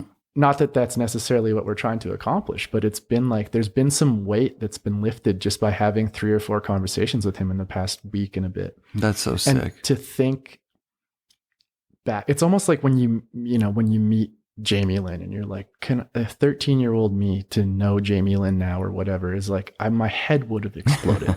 Totally. And this is the same kind of thing. Like thinking back to the relationship or whatever, the Sean Kearns I knew, and then subsequently the Jon Roth that he knew, to think that we would reconnect 20 years later and have these kind of conversations is like, man, that's a beautiful thing. And not just like between him, like just think about the capabilities and the capacity to actually be able to connect with people like that, reconnect with people like that, and to have gone our complete separate paths and done so much different stuff, barbershops and movies he's done and blah, blah, blah, blah, blah. But then to like come back into a heart space and have not even talk about, oh, how are the shops doing? And, you know, like, hey, what, you know, what's the deal? And what are you, and like, yeah, we've touched a little bit on like, because we're both serial entrepreneurs now, kind of like in some part of our makeup. But the fact that we're talking about like, I went through this, you went through that. This is how I've come out of this. And like, it's funny because he's like, the first night we got on the phone, he's like, we start talking. I'm just like, this is the first time in my life where I feel angry. Oh, wow. And I feel like mad. Probably, obviously, everyone's going through that with what's going on in the world. Justifiably. Right? So the way I describe it to him, though, is like, I'm literally standing beside myself, looking at the person I am right now, or I'm acting, or I'm being, and not recognizing that person. Wow. Because I've always been so in touch with my emotions and my heart and love and positivity. And like, don't get me wrong, there's been peaks and valleys of that. Yeah, of course. And then he starts laughing. And he's like, I'm not laughing at you, don't worry. And I'm like, no, I didn't think that's what you're doing. He's like, how old are you? I'm like, 38. He goes, when I was 38, I literally said the exact same thing as you and felt the exact same way as you. And that's when I kind of like moved to the island and started this whole thing. And he's like, it is insane, the parallels that I'm seeing in what you're saying and who I was and where I'm at now.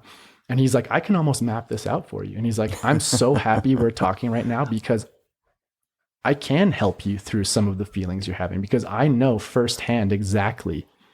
Yeah.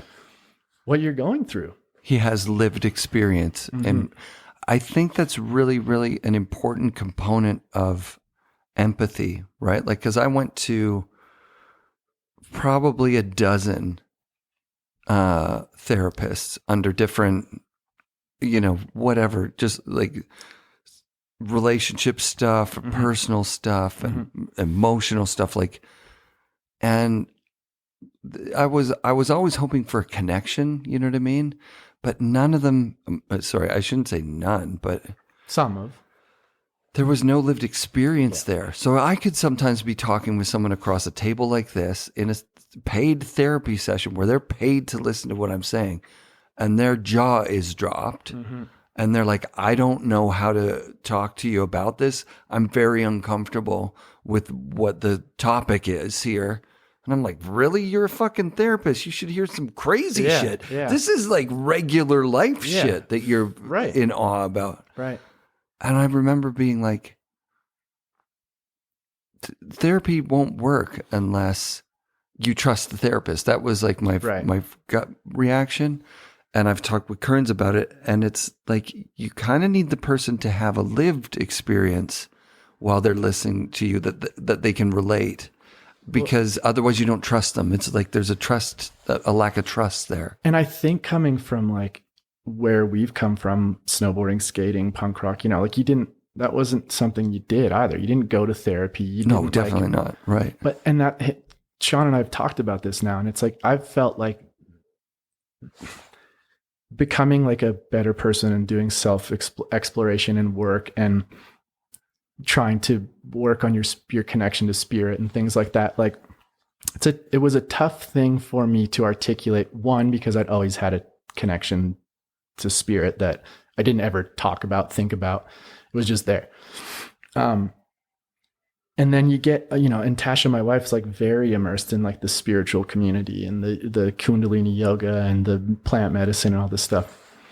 And I could never quite relate because I didn't want to wear linen, and I didn't want to have those funny fishbone earrings, and I didn't want to have dreadlocks, and I like, so I couldn't quite open up enough in that context because I was like, I don't want to be like these people on the surface. Yeah, the image of it is definitely, they need it.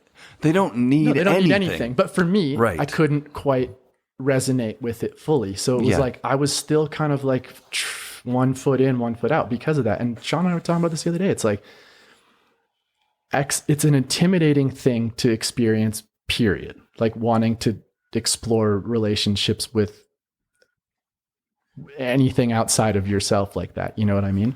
And look at yourself through a lens like that and talk about like the universe and spirit and take DMT and dive into realms. Realms, it's right. fucking intimidating stuff. And totally. If the people that are presenting this to you are people that you don't relate to, at least on a very surface level, which is all I'm talking about right now. Right. You don't want to do it. Mm-hmm. So people like us, and that's why I wanted to be able to have a conversation like this, because I want it to be more accessible to people and for them not to be afraid to be like, oh, that's just that type of person that does that, or all of a sudden I'm going to turn into a whatever. It's like, this stuff is so much bigger than that. Yeah. You know, and if what you need to open the door is hearing you and I talk about psilocybin or DMT, or not even just, we should talk about microdosing, because that's something that is like a buzzword and people are interested. Like I don't want to throw anyone under the bus. Some of my family, extended family, have expressed interest in it, and then I'm helping them get their hands on microdose material, and there is a huge stigma around it, and there's a lot of fear, and rightfully so, because introspection isn't for everybody. No, it's something that you might think that you want, and then you find out very quickly with a strong dose of psilocybin that it's not what you want at all. It also is a slippery slope in the sense that like introspection can be a repeating thing where you think you have to go deeper and deeper and deeper into introspection. And it's funny, there's like this thing that I've said to Tasha a couple of times. It's like, she's always like digging and digging and digging. And she's so strong for being able to do, and she's had lots of shit. So she needs to work through it. But sometimes I've said to her, I'm like, just put the shovel down, because like it can be a slippery regurgitating thing where you're just like, and even Sean said that to me. He's like, I spent 10, 15 years just like getting as deep as I could and deep as I could and deep as I could. What made him the happiest was he got a job banging nails. Exactly, dude.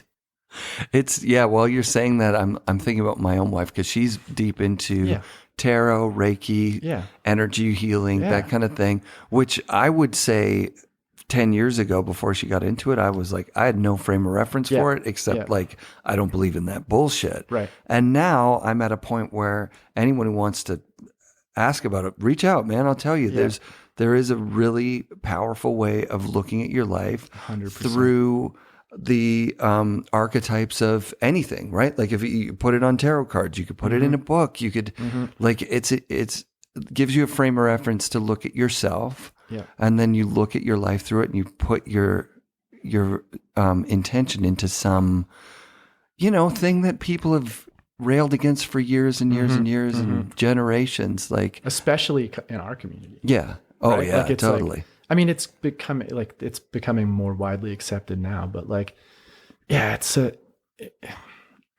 but the accessibility, like these conversations need to happen between a guy like you and Sean Kearns, or a guy like me and Sean Kearns, or a guy like me and you, because like then the person who's sitting on the peripherals, who's like, man, I really want to find a doorway to this path, but what I'm seeing out there, the alternatives are not for me. They don't speak to me. Totally. Joe Rogan kicked that open for me. He did. Same to me. I had a love-hate with him all the way through in the beginning. Like I would unsubscribe to his podcast sometimes just on stupid shit he would say. I'd be like, that is an ignorant person. But then I realized, hold on, he isn't just that sentence. Like that's the thing that is happening with our culture, is that we're shutting people out of our lives because of a thing they said on social media. Right. That's bullshit. And isn't the idea to allow people to grow from something? Like for instance, like last time we tried to do this, I said something dumb. You told me it was dumb. I had some bullshit. Oh yeah, I forgot about that. I had some bullshit fucking description as to how I could justify that. A couple days later or a month later, we talk on the phone. I was like, don't say that anymore. Because like, I completely gapped on everyone that. said dumb shit in their life. Why, absolutely. if you cannot learn from those things and try to better yourself through those experiences, like you shouldn't be like thrown out to the wolves because in 1993 you said something dumb in a magazine. Even if you said it in 2020, like, man, there are definitely weird thoughts that come into my head. Sometimes I can't articulate words. I don't want to be held to the standard of perfection. That's what's happened. And Kearns was the first one to articulate it to me. He doesn't want to be perfect. And he would say that over and over again. He said it in the podcast. And I didn't realize the power of that, because that self-hate book that I've been reading, holding people or yourself to a superhuman Losing idea. battle. It's a form of control. It's a form of control. And that's the only, and that is the buzzword that gets everybody, the conspiracy theorists and everybody on the same page, is like, we don't want to be controlled. No. It's true. Like when somebody says, oh, the masks are a form of control, there's a part of me that is like, I know, I hate that. But I'm like, come on, we got to do this for the greater good. Like I'm drinking the Kool-Aid. I want to be past this pandemic. And there's a part of me that believes, okay, like, there's a lot of misunderstandings, but the best way for us to get through this is to just all hunker down and not go to Sun Peaks. Let me do that one time. I promise I won't do it again. No, but the control thing. So like trying to be perfect, holding yourself to an inhumane, unhuman standard is super lame. And we do it all the time. Yeah. We do it with all sorts of things. Yeah.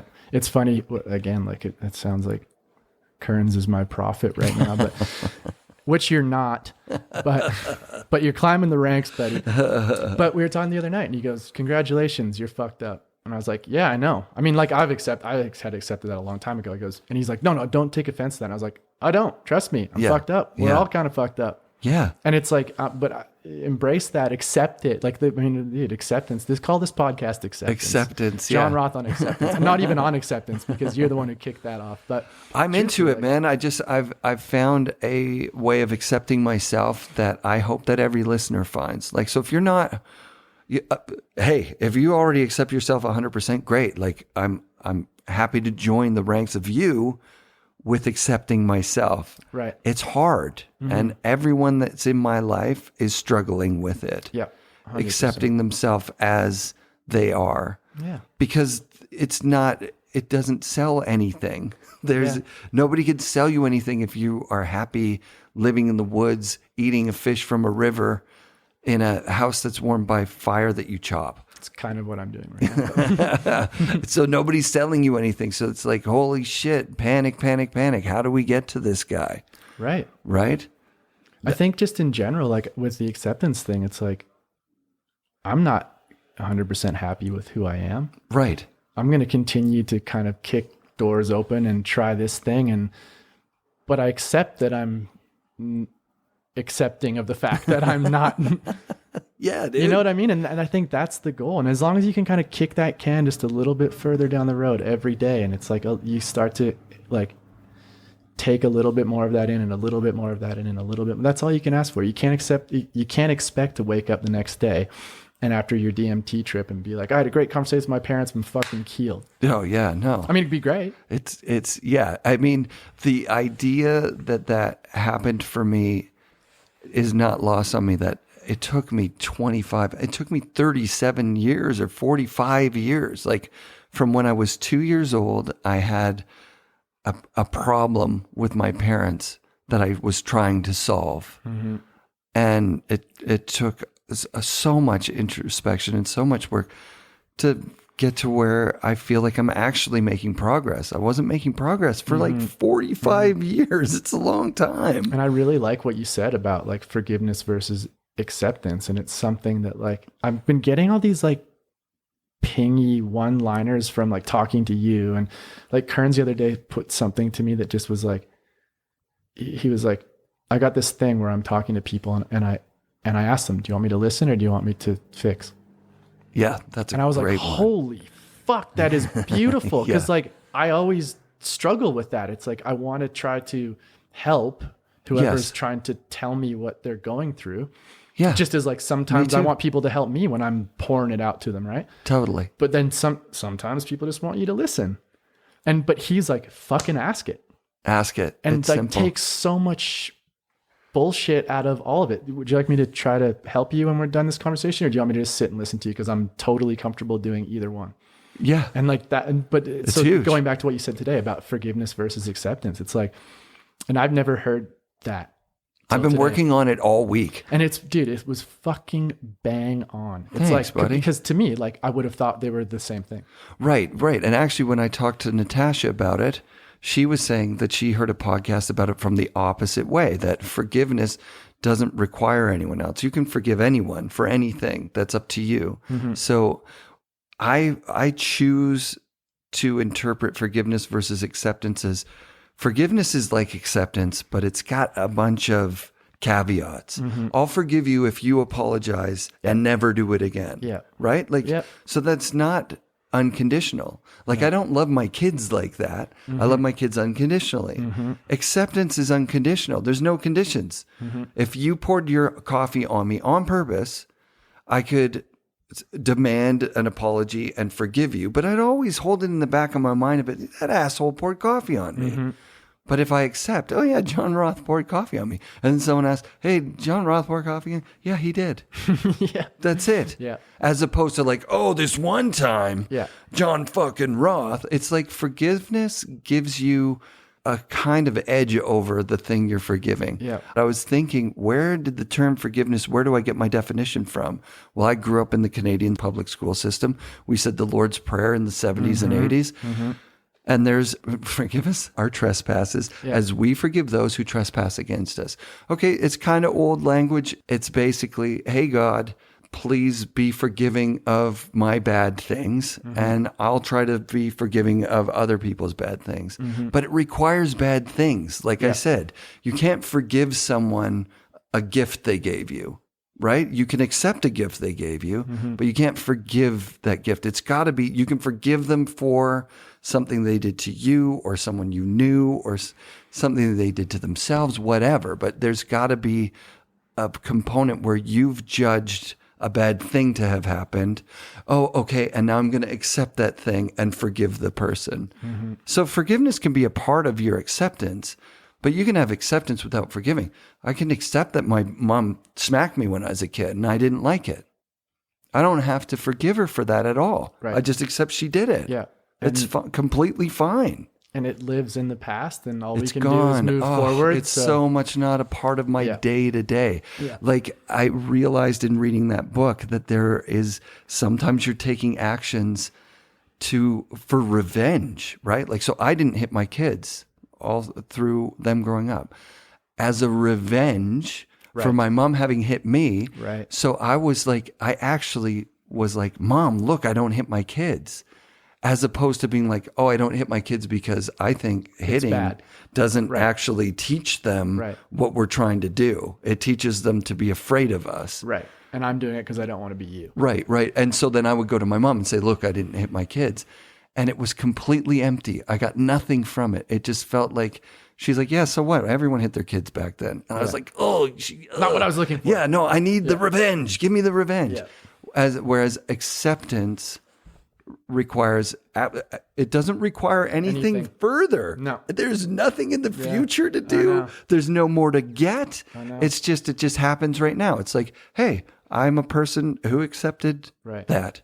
And obviously, like you said, it's easier said than done. Oh, way easier said than done. But that being said, it was really like what you did say was such a like kind of profound icing on that cake. Where it was just like, man, like if you could just define it that way, maybe it would be easier.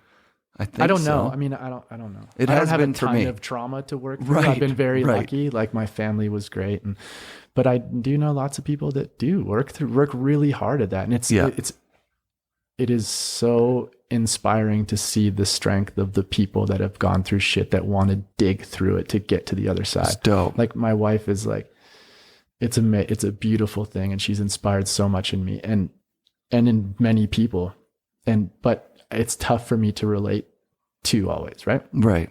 But then when you say things like that, I'm just like, motherfucker, that is perfect. I think if I boiled it down to a sentence, it would be watch yourself with intention of watching how long does it take between something happening to you and you accepting it, right? Because for a lot of us, it takes forever. Like I can still go home and grumble about the guy who cut me off in traffic, right? Who I don't even know that person, right? Like, do I really expect that I'm going to be able to drive through Vancouver, a very busy city, with traffic being perfect and no one ever doing something I don't like? That's really rude, actually. But like the distance between someone cutting me off and me letting it go is way too long right now. Yeah. So that's what I would say. I would say, but that awareness is amazing that you can see that. And like, that's all you can ask for is step one is the awareness that acceptance is a little bit prolonged. And then you accept that that's me. Okay. I'm that guy. I have a hard time in traffic. I accept that. That's fine. And even allowing yourself, I found that in a teaching of somewhere, reading a book, that Eckhart Tolle said, so what if that's the thing that you can't accept? So what if that is it? So what happens now? Like, just imagine, okay, like my dad's a fucking asshole and I can't believe it. And so like, you feel like you got to change him. But what if he's just an asshole and you just accept that? Yeah, he's an asshole. Yeah. So now what? Like it requires no more stuff. It's the most awesome thing ever. And it's so like, it's profound and it's kind of like, I don't know, like shallowness. Not that it's shallow, but just like simplicity. Yeah. There you go. That's a better word. You know what? It all boils down to control. And I think we don't talk about that, but we want to control others. We want to control our kids and we want to control our spouses and we want to control our workmates or our employees or our bosses or whatever. We just want our life to be in control because the only thing we control is our own life, really. But I mean, we can control other people. And there's really good techniques for controlling other people. But what it comes down to is accepting the fact that you have no control. At the end of the day, we're all going to die, dude. You don't have a choice in that one. And that's where trusting in spirit, universe, love, however you want to define that is something. Accepting that you're here. You are who you are. Yeah. You're 100% Jon Roth. If you didn't do what you did, you wouldn't be you. You can only do Jon Roth things because that's for who better you are. or for worse. Yeah. And accepting it is rad. I just want to go back to the microdosing thing just because I want to talk to you a little bit about it, just because it's such a big part of my life. And I want to know kind of like your experience because I'm such a big advocate of it. And I've talked about it on podcasts before that I've been on. And let's have a dialogue about the logistics of it because most people don't really know. Yeah. So what I do personally is I take a gram of dried psilocybin. Golden Teachers are my favorite. They seem to be the potency that I like. They're very strong. Yeah. And I dissolve. I don't even dissolve. I just put a gram of Golden Teachers in a half liter of kombucha, live kombucha, and it freaks out. It loves it. It just starts bubbling and it eats all the sugars in the kombucha and it turns to the flavor and consistency of beer, very bubbly beer. So I went through different amounts to find out am I going to drink 1/10 of that? Yeah. I think the smallest amount I've had would be the equivalent of about 17 milligrams. So microdoses are generally speaking 1/10 of a gram. 100 milligrams. 100 milligrams, correct. Yeah, which is 0.1. Right. And then, some people like 0.05, some people like Yeah, I like 0.064, which is not very much. Right. But essentially on a 64 milligram microdose, for me, I can expect the energy boost of a coffee, which for me, a coffee is a big energy boost. The creative thinking of like being really happy. You know, if you're really happy, doors seem to open, like creative thoughts seem to come to you, like, oh, I could do this way. I definitely feel happy, creative, energized. And at a 64 milligram dose, I can also forget that I had it. Yeah. So I'm not high. I'm not high. No. I'm not like, I don't have a weirdness around a boss or like a coworker or in a professional setting. I could talk to a customer. I could talk to my kids. No problem. Yeah. But I also find that the effect is diminished if I take it just nonstop. So I've done it 7 days in a row. And I felt like that was a couple of days too long for me. And so my regimen would be 4 days on, 3 days off, just so that the weekdays match up, because I'm on a 5 day a week schedule at work. So that's how I do it. And I recommend people doing that. My wife, on the other hand, will use it as a mood enhancer. If she's feeling kind of depressy, if she's depressing, she'll be like, oh, I should take a microdose and walk in the forest. And she will sometimes take a half of what I take. So like 30 milligrams, but then she'll usually end up taking the other half later on to top up. And I can say from my experience with my wife, she is more pleasant to be around for sure when she microdoses. And just a little less, like it takes away a bit of anxiety for her. For sure, yeah. So unfortunately, being Schedule 1 drugs has not allowed the proper research to be done with psilocybin, but MAPS is doing a bunch. It's happening, and is finding that it's actually really, the big place where they're finding it works is with treatment-resistant post-traumatic stress. Which I don't doubt that the microdosing helped me crack that thought for me. That's what was in the back of my mind when how I wanted to circle back to this. I was wondering if you think that had some impact on getting there. It's like training. It's like, it's like physical training. It was mental training. It's like having weeks upon weeks of positive, creative energy flowing through my brain. Really made me think in that way, like, oh, there is a way out of this fog, because it was a fog. It was like a problem that I had with my parents that I would describe as, you know, I would talk to anyone about it, and I would hear a lot of people mirroring back that, like, man, my mom doesn't really listen to my stories or me talking.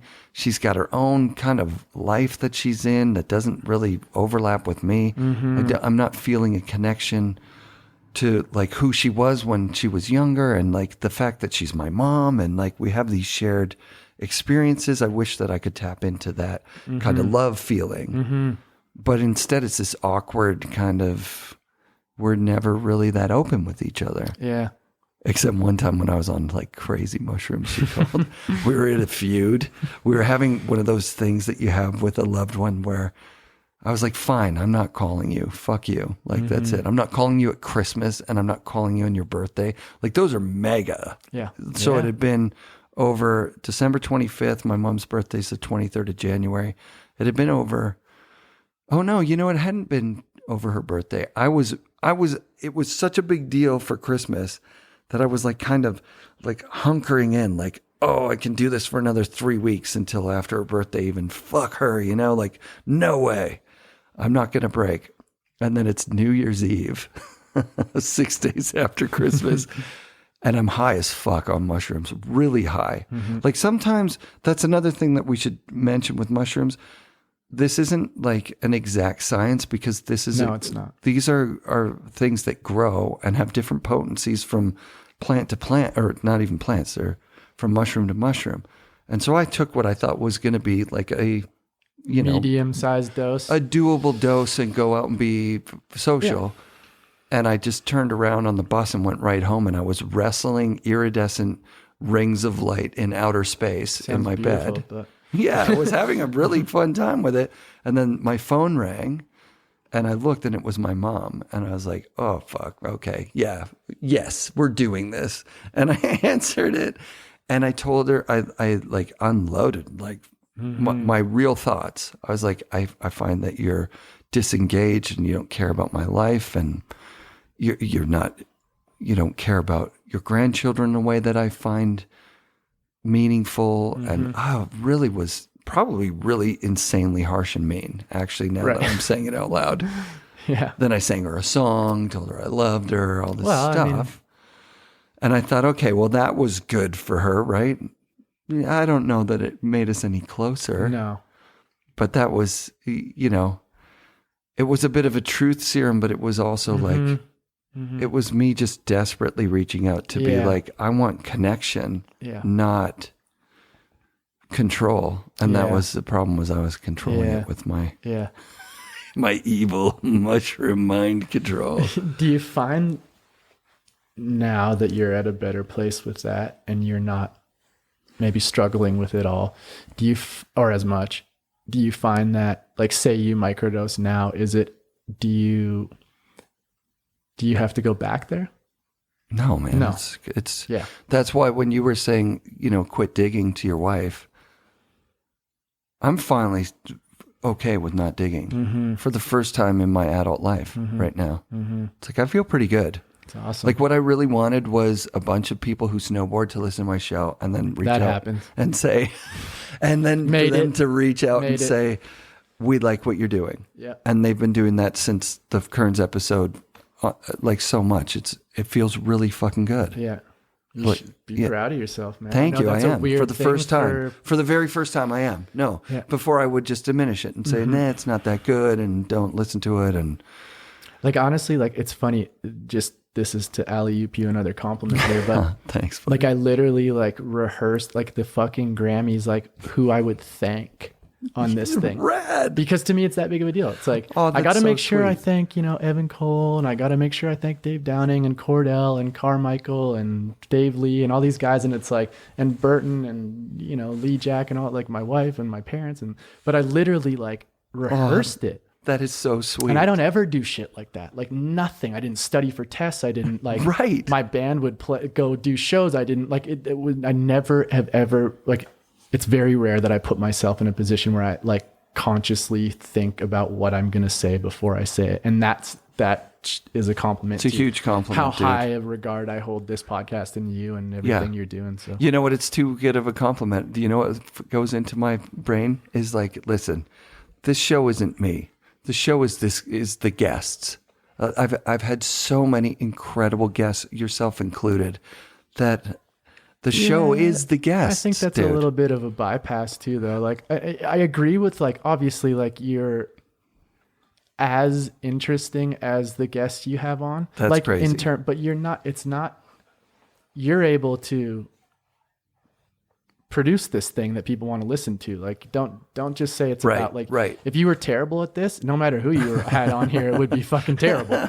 Yeah, the first episodes are that. But see, now I'm digging my hole down there back into that space, because it's more comfortable than saying thank you. Dude, thank those you for first the compliment. episodes are like the ones that got me back into it. Like, I didn't even pay attention to like how good you are now versus how good you were then. Like, it was just like the content was why I was there. And the fact that you stepped out and did that before anybody else was like, this is what I needed.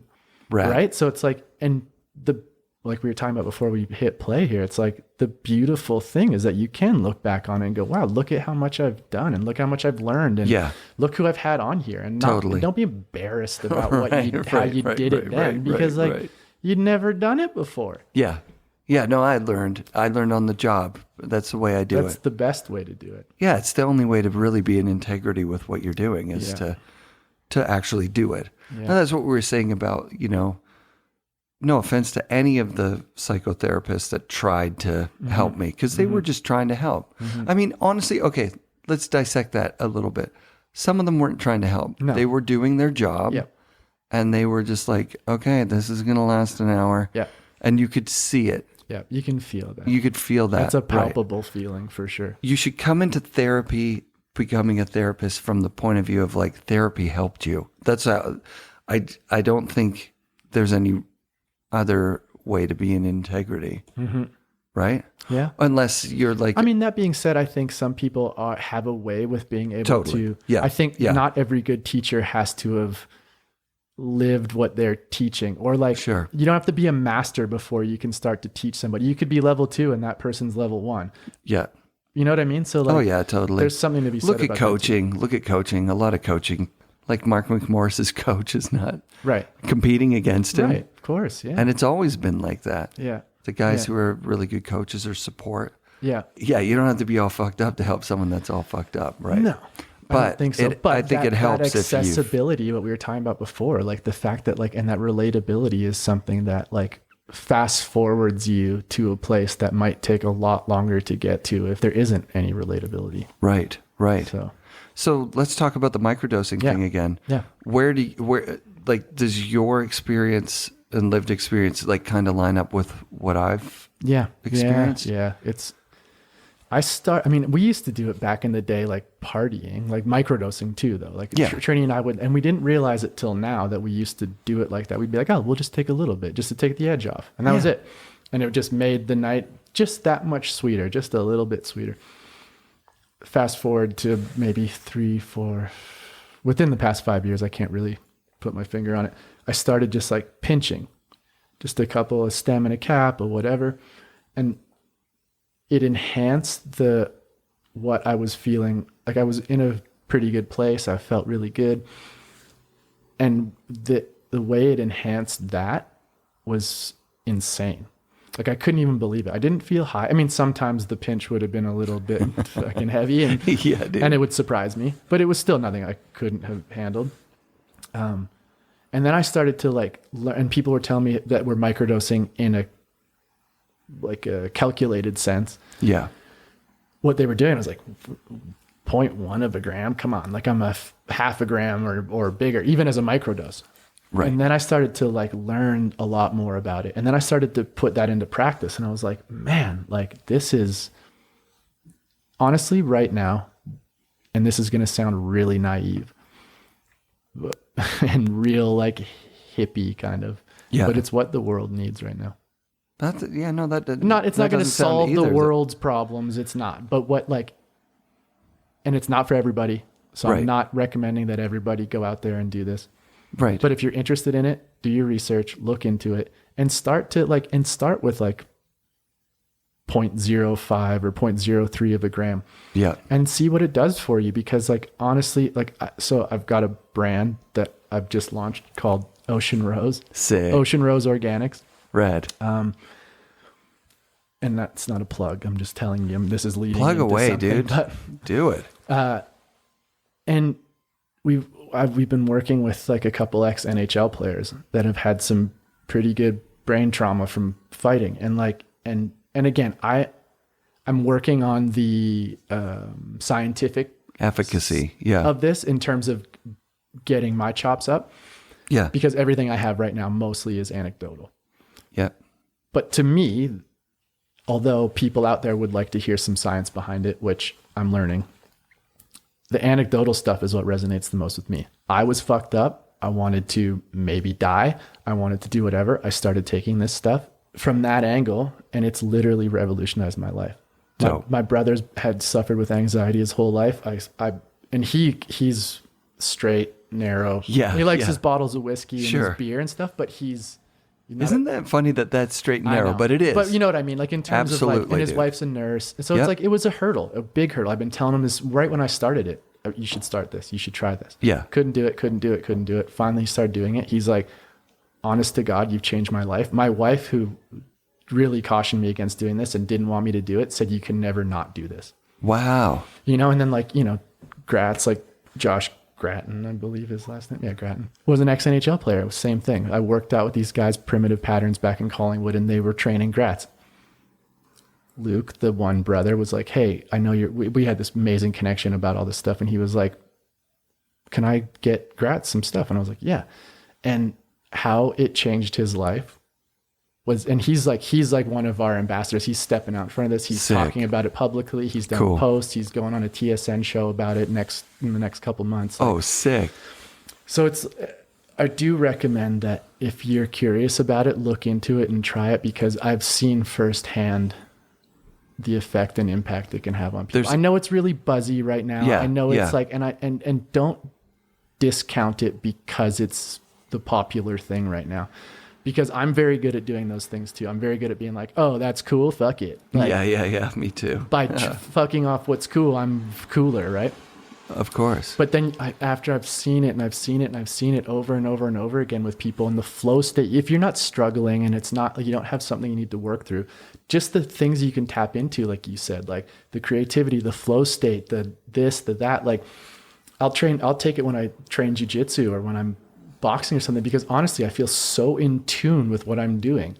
The focus, I heard this on Rogan, some professional kickboxer was saying it's almost like he can see things happen just a split second before they do. Sure. Because you're just in tune with, I don't know, the plant, the universe. I know this is getting a little hokey, but like, no, man, I think that's how I feel about it. And I really do think that you'll see in the years to come that it will be. I just told you guys today, like 17 Canadian physicians have been granted legal access to administer this to their clients. Think about it. Okay, for listeners who are really just against drugs, right? Like, because there's a lot of people out there against drugs. And that think about how be against it. It's fine.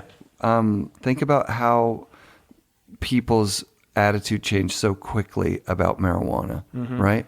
I remember hearing this from a dispensary owner in Washington State. They've sent out a poll. Would you smoke legal marijuana? And they got like 52% of Washingtonians that answered said yes or whatever. Or even if it was 60, it was, more than half, a little more than half. But then when they opened the dispensaries, they were finding that like 80% of people were actually open to smoking some of it when it was legal, because everybody was in that mode of like, I'm not going to talk about weed when it's still illegal. It might not get legal yet. You know what I mean? And Ross Rebegliati talked about that. He said like he was so embarrassed being outed as a pot smoker because at the time it meant all these stigmas, all this shit. It was like embarrassing for him. Yeah. He didn't want his parents to know he smoked pot. He didn't want his friends or professional people or his sponsors because it was super embarrassing. Yeah. Think about what that is. It's like, we don't hold you to that if you drink beer. You can talk about drinking beer every night. You can have a glass of wine every single night and go in and tell your boss, you know what, I had 2 bottles last night. And nobody gives a shit. No. But you have a microdose of this thing that makes you feel good. Well, that's what's amazing about what's going on in the microdosing space is like CEOs are doing it and tech people in Silicon Valley and professional athletes. And it's like, I think that there's a way broader stroke with this than there was with weed in that. And where the psilocybin and psychedelic place in time is right now versus how weed was looked at that point in its growth and trajectory. I think that because of the impact that these people have seen on their daily lives or their anything, and so many people are stepping out in front of it because of that, like because it's undeniable. I mean, it's not going to, again, I'm going to revisit this. It's not going to work for everybody. It won't, for sure. But setting, intentions, and body physiology. Some people just don't like it. That is totally going to happen. But people are, for this particular modality or medicine, people are really like from all walks of life are coming out and being like, no, this. Well, if you listen to some of the guys, it's not like just Dennis McKenna, Terrence's brother, like there was studies done on psychedelics back in the day. A lot of them weren't that good because the rigorousness of the testing back then was kind of shitty. And also people were taking a lot of fucking drugs of course. While they were doing tests on people taking little bits of drugs. But there was that one study where they brought together people who were working on creative, like high-level projects, and they had so many breakthroughs on LSD that it's completely undeniable. Francis Crick, who discovered the double helix of DNA, is, because of being embarrassed about it, has kind of hidden it. But if you look deep enough, you'll see he openly says that happened on LSD. Weren't all the Marvel comics like in the beginning, like all those guys were on LSD? Probably. No, I think that's kind of like a, maybe not. I shouldn't. People are starting to come out with stuff like that. That's saying like, hey, you know what? Yeah. That you loved. Yes. Like, you know, yes. My Dr. Seuss books. There's no way that dude was not fucking doing some sort of psychedelic. He probably had natural DMT just flowing through his beautiful. brain. Like I read those to Kai every day. Oh, Dr. they're so Seuss good. Books, and I'm just like, I relate more to this now than I did when I was Kai's age, because all the mushrooms and all the weird stuff, the connectivity of it, it's amazing. Yeah, it's gorgeous. Yeah. It actually is. It's so cool. It's so cool. Yeah. I had a record that I listened to when I was a kid called "The Point" by Harry Nilsson, and it is 100% an acid trip through that guy's brain. Like it's insane. The music and everything is just like acid rock. Yeah. But I loved it, man. Totally. I brought it into my class and played it. My teacher was like, "Well, this is pretty mind-blowing. Like, this is strange shit." I mean, all those Beatles records that are still some of my favorite records of all time. I mean, when they were on acid. Yeah. Yeah. Totally. Those were the best ones. Yeah. The creativity. Yeah. So like, it was, for me, there was a breaking point where it was like, enough's enough. Like and that's where Joe Rogan came in. He's like, I've been told that we should be locking people in a cage because they want to smoke marijuana. What? Yeah. It's a food. Yeah. It's a fiber. Yep. It's helpful. It's a CO2 sequester. Like, what the fuck, dude? Yeah. And it makes people feel good. Oh yeah. Well, we could all use a little bit of that. Right. You know? Yeah, exactly. Always. What the hell? I know. Right. And it's not a perfect thing. No. It's ripe for abuse. You can smoke too much of it. Same with mushrooms. You can go deep and real dark.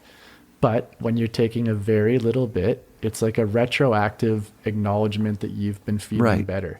Yeah, if I was to be completely honest, if there was somebody who was making a life decision for me, and they were either hungover from a big night of drinking, or they had just done a huge mushroom trip yesterday, I would pick the mushroom trip guy every single time. Yeah. The hangover guy has a diminished capacity for creative thinking. The mushroom guy is like still in awe of the wonders shit. of the universe and the beautiful people he spent the night, or she spent with the night with. And absolutely. Like, seeing the stars. It's such a it's such a heart-opening medicine. It's like, it's, I mean, and people struggle with opening their heart. So not everybody obviously, but like, I think I don't know. Like, generally speaking, I think it's even, that's what I was alluding to before with the kids, is that I'm not as open and loving and mushy with the kids as I could be, just out of,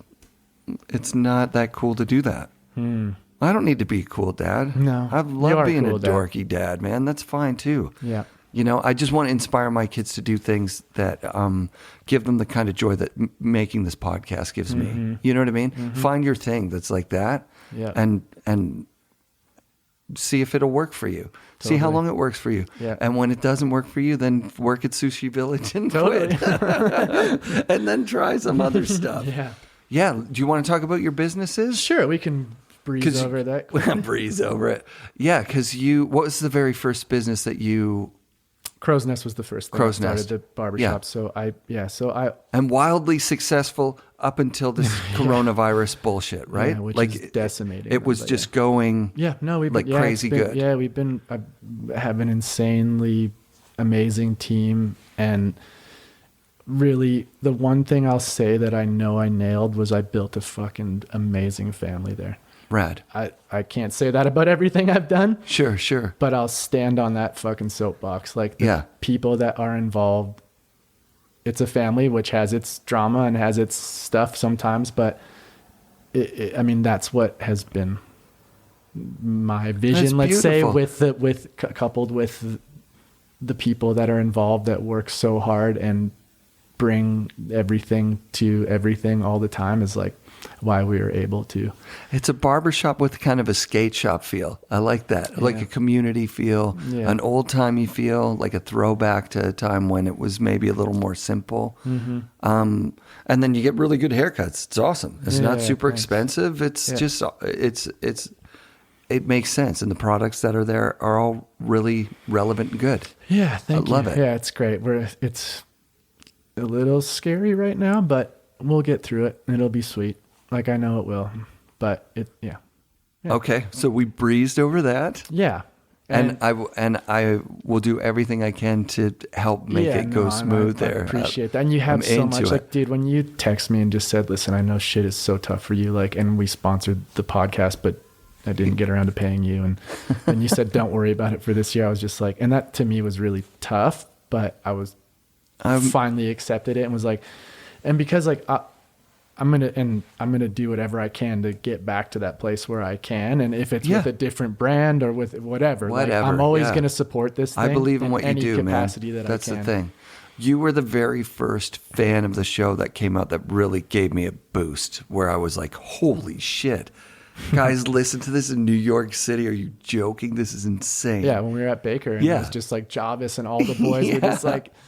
So stoked on your podcast. I couldn't believe it. Yeah. It was so sick. That was such a great. So that's huge for me, and that was the first step on accepting that I'm actually doing something that is a benefit to people. I love that. Vans takes really good care of you, right? Vans takes great care of me. They take good care of me too. Thank you, Vans. Vans is the best. Thank you, Vans. Thanks, everybody. So you're launching. Is that what you're wearing there? No, that's Burton. So funny enough, sorry, Dano and Kim, I don't have my side channels. I had to send my sample to a manufacturer. So of course, I rode in them last weekend. It was amazing. They're dope. So Dano and his wife. How did that come about? I think my version is the same as his, but so Dano and I have been friends for years. Foes probably in the beginning because similar to the Kerns, I was the cocky young prick and he was kind of the old cocky prick.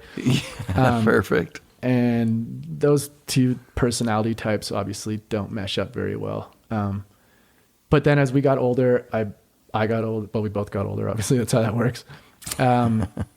We started to find some common ground. I grew up. He accepted me. Dan, we're talking about here.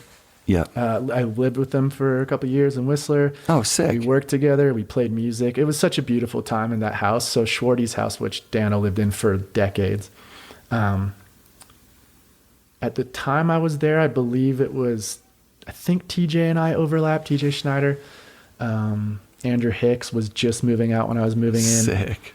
Mike Calder was there. We had a jam space. We would ride, we would fish, we would jam, we would snowboard, Holy crap. And that was right at the tail end of my time in Whistler, and it was just such a perfect way to go out. Anyways, Dano, that's a little backstory with Dano. We obviously have become great friends and stayed great friends. He's done a ton of different shit in the time that I kind of left snowboarding and did my ton of different shit. He started a marketing, advertising, product development firm called Fissile. Yep. And his partnership was dissolving in some capacity, he was like trying to figure out what his next move was going to be with that. And he said, I always wanted to start a brand. A fishing brand. I was like, just fucking do it then. Right. Because that's like what I do for better, for worse. I just do it. Anything I'm into, I just do a brand, which is like not always the answer. So then he was like, really? Should I just do it? And I was like, fuck yeah, just do it. I'll help you do whatever you want. And then we just kind of started to articulate what that was going to look like. And then he was like, well, I want you to be a part of it. And I was like, okay, well, my plate's full. But yeah, let's do it. I'm going to do it just because I commit to everything. Whether I do a good job after I commit to it or not is a whole other story. That's well, you did with this shit. Podcast. Yeah. Well, it was good though, because it really taught me a lesson of knowing, again, learning and evolving, being like, I signed up for more than I could handle. Yeah. And then we re-articulated what I was capable of in amongst the side channel organization. And now everybody's happy. Dope. And we just did a Kickstarter. We hit our goals. Like, people are stoked. Like, I'm actually and I'm going to be honest, and I've told them the same thing. Like, the idea was great. I always thought it was great. A mid layer that's cool, that you can wear after the hill, that you can fish in, you can snowboard in. I wear it all the time around town. I wear it all the time. Yeah. So you can take your snowboard pants off, your fishing waders off, and you're equipped to look kind of hip at the same time, which I hadn't really seen yet. I mean, Patagonia and stuff, that's their own look. That's like the... Right. And the reason it's cool is because it's not kind of cool. Gotcha. Aesthetically, in my opinion. I wear this shit all the time. Don't get me wrong. I got one on the... I got them too. Yeah. So I was like, okay, let's crack this code of why mid-layer never looks good. So we came up with this thing. Did a Kickstarter. Thank you for everyone who supported that. It was really, really, really, really, really beautiful, the support we got. We're able to take it to the next phase, which is we'll have product in the spring for everybody. Yeah, it's so sick. And we're super excited to drop different things. And we'll have some stuff that will support the drops that we do in terms of other merchandise that you can just, if you don't want to spend a couple $100 on some mid-layer overalls, you can buy shirts and hats. And we're going to do some more like fishing specific stuff and some more snowboarding specific stuff. So it's a fun little thing. And I really see legs to it, where at some point throughout the past year and a half, I wavered a bit thinking like, I don't know, like, is this really, but I'm seeing it now. I like really Side Channel as a name because it's all Dano. Outside the mainstream. Yeah. No. I was like, oh, sick. Dano had the name. Yeah. Kim came up with outside the mainstream, which is it's great. It's a great tag. Yeah. I'm really happy with it. I'm really happy they still want me involved. They're great people. Yeah. They're awesome. Yeah. And it looks like you guys did a bang up job on the design of, I'm excited to get mine. Yeah. Yeah. You'll be stoked, dude. It's really, they're cool. They're really cool. I'm sure listeners I can't wait to see show. all of us. Because Duff bought a pair and all the people, and I got people from weird, like my buddies in film and shit bought them. And all these people that see why it is relevant, not in a technical sense, but I can be warm and look cool at the same time. Yeah. Like, it's like, you know what I mean? So, totally. Yeah. That's sick. Yeah. Yeah. It's great. Anything else on the plate right now with... what else do I got going on? Well, we talked about Ocean Rose. I've got... how does that... Let's talk about that a little bit. How does that work logistically? You don't want to we don't want to talk about that part. Is that where we're at right now? Is that this is the building phase for when psilocybin is taken off the weird schedule it's on. Yeah. And it's happening around the world, right? So it's in human... Phase 3 human clinical trials. So it's at the point where it's going to be... It'll be any day. Right. I mean, it's happened in some states, and so happened in some countries. So The first place seemed to be... The first state seemed to be Colorado, and they talk about a lot. Yep. And crime there is amazing. Completely eradicated. Everyone's loving each other. Yeah. No, but I'm willing to it's step big. out in front of why I think it's such an important medicine for humanity right now. So I love it. Yeah. I hope that I can navigate my way through that until it is fully above board. That would be really cool. Yeah. And it feels like it's coming down the pipe. Yeah. So it'll be here soon. For sure. Yeah. I'm working on a workwear clothing company with some great partners. Maddie Matheson, who's like a celebrity chef friend of mine. We've been friends for years. It's the tour with bands. Rad. It's called Rosa Bragosa. It'll come out next year. We've been working on it for a long time. And this is workwear, in the Dickies kind of it'll be space. Exactly. It won't be it's going to be made in Canada. We actually have our own manufacturing facility. We bought all the old school machines and so actually I think I might be overstepping here, but I think we'll be making Side Channel there now too. So that'd be sick. And we'd like to take on other business in between production cycles for Rosa. So small run, cut and sew. Yep. Manufacturing. Fast and Loose is I talk about them on the show from time to time. They're going to do stuff like that. So as people are starting to drop off in that space, because we ran into production problems because all the people that agreed to produce our stuff were either closing because there wasn't any domestic clients, right, or everyone that did do it started to get rich making PPE that they're like, we don't need to make anything else anymore. Which was a blessing in disguise. We were able to buy some machines from someone who was going to work with us, and now we're able to do this thing. So that's dope. But it's going to be like, we're going to lean a little bit on the trades that we come from. Like we'll have some barbering specific stuff, cool. some chef and very hospitality stuff. But then it'll also be like a streetwear, workwear brand too. So. Oh, that's so dope. That sounds amazing. Yeah. And what else do I got going on? I've got Toucan Trading, which is a distribution company. It's in like the men's grooming space. Right. We have a retail site, and then we wholesale stuff. So yeah, and you retail that stuff out of Crow's Nest as well. Yep, we sell the products out of Crow's Nest too. But you can do it online. Yeah. I don't know. It's always kind of working. I was working on like a training, like martial arts specific brand with a tattooer buddy and a black belt in jiu-jitsu buddy. Wow. Called Sacred Athletics. And then the pandemic, we were about to launch in the pandemic. Like you can't like roll around on top of people anymore right now. So we're lucky we didn't launch then. So, but that's on ice right now. That'll come out when we can do those things again. And dude, you're fascinating. That's insane. How do you find that amount of time? I don't, which kind of like goes back to what I was saying before. It's like, and I've actually shed a few things from that too. Like I had a bunch more going on, and it took me a long time to get there. Even though I recognized I wasn't doing them well, I still wasn't letting go of those things. Yeah. Kearns, obviously, with his profoundness these days, yeah. told me, he's like, you're on automatic, dude. You're doing everything you think. And I'm not even chasing a buck. Like, right. Trust me, I'm not chasing any bucks because they're not piling up anywhere.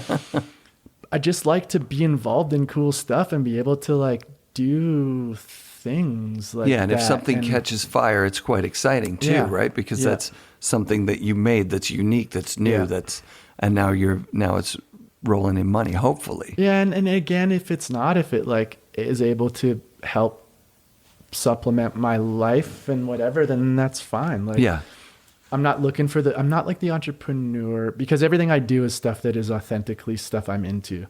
You know, who's been one of the biggest inspirations for that is Pat Tenori, that owns Ruka, or the founder of Ruka. When I sunk my teeth deeper into that brand and got to meet him, and I did some work with him in Hawaii, and saw that he could just touch jiu-jitsu and surfing and art and music and skate and all these things, and no one ever thought that was super weird and inauthentic of him. I was like, because I'm into all those things, why can't I do that shit too? It was I had this like epiphany revelation that then I was like, and even with, so then Crow's Nest, I started to like sponsor skaters, sponsor fighters, like sponsor your podcast, like, do whatever I could. And then now it's like kind of sprawling out into like, okay, let's do I'll do a brand with these guys and a brand with these guys and a brand with these guys and a brand. And I mean, it's rad. It's rad. Fun. It is fun, but it's also really nice to just be here and snowboard and go fishing on Paul Lake and be with my child and burn wood and see wild horses. Oh, dude, that was so sick when you said that this morning. Literally weeping. Yeah. Like, I didn't weep at the time because I didn't know they were wild, but when I found out they were wild, it was like someone punched me in the stomach. I was like, this is a sign I'm meant to be here right now. Wild fucking horses. Yeah, they still exist in the world. I know. It's, and there's something about that makes me feel like everything's going to be okay. That there's wild horses out there still. In my backyard, my literal backyard. I think we end it there, dude. I love it. I'm into it. Thank you. Jon, thanks for being on the show. Thank you very much. Did you go through your list of people that you wanted to thank?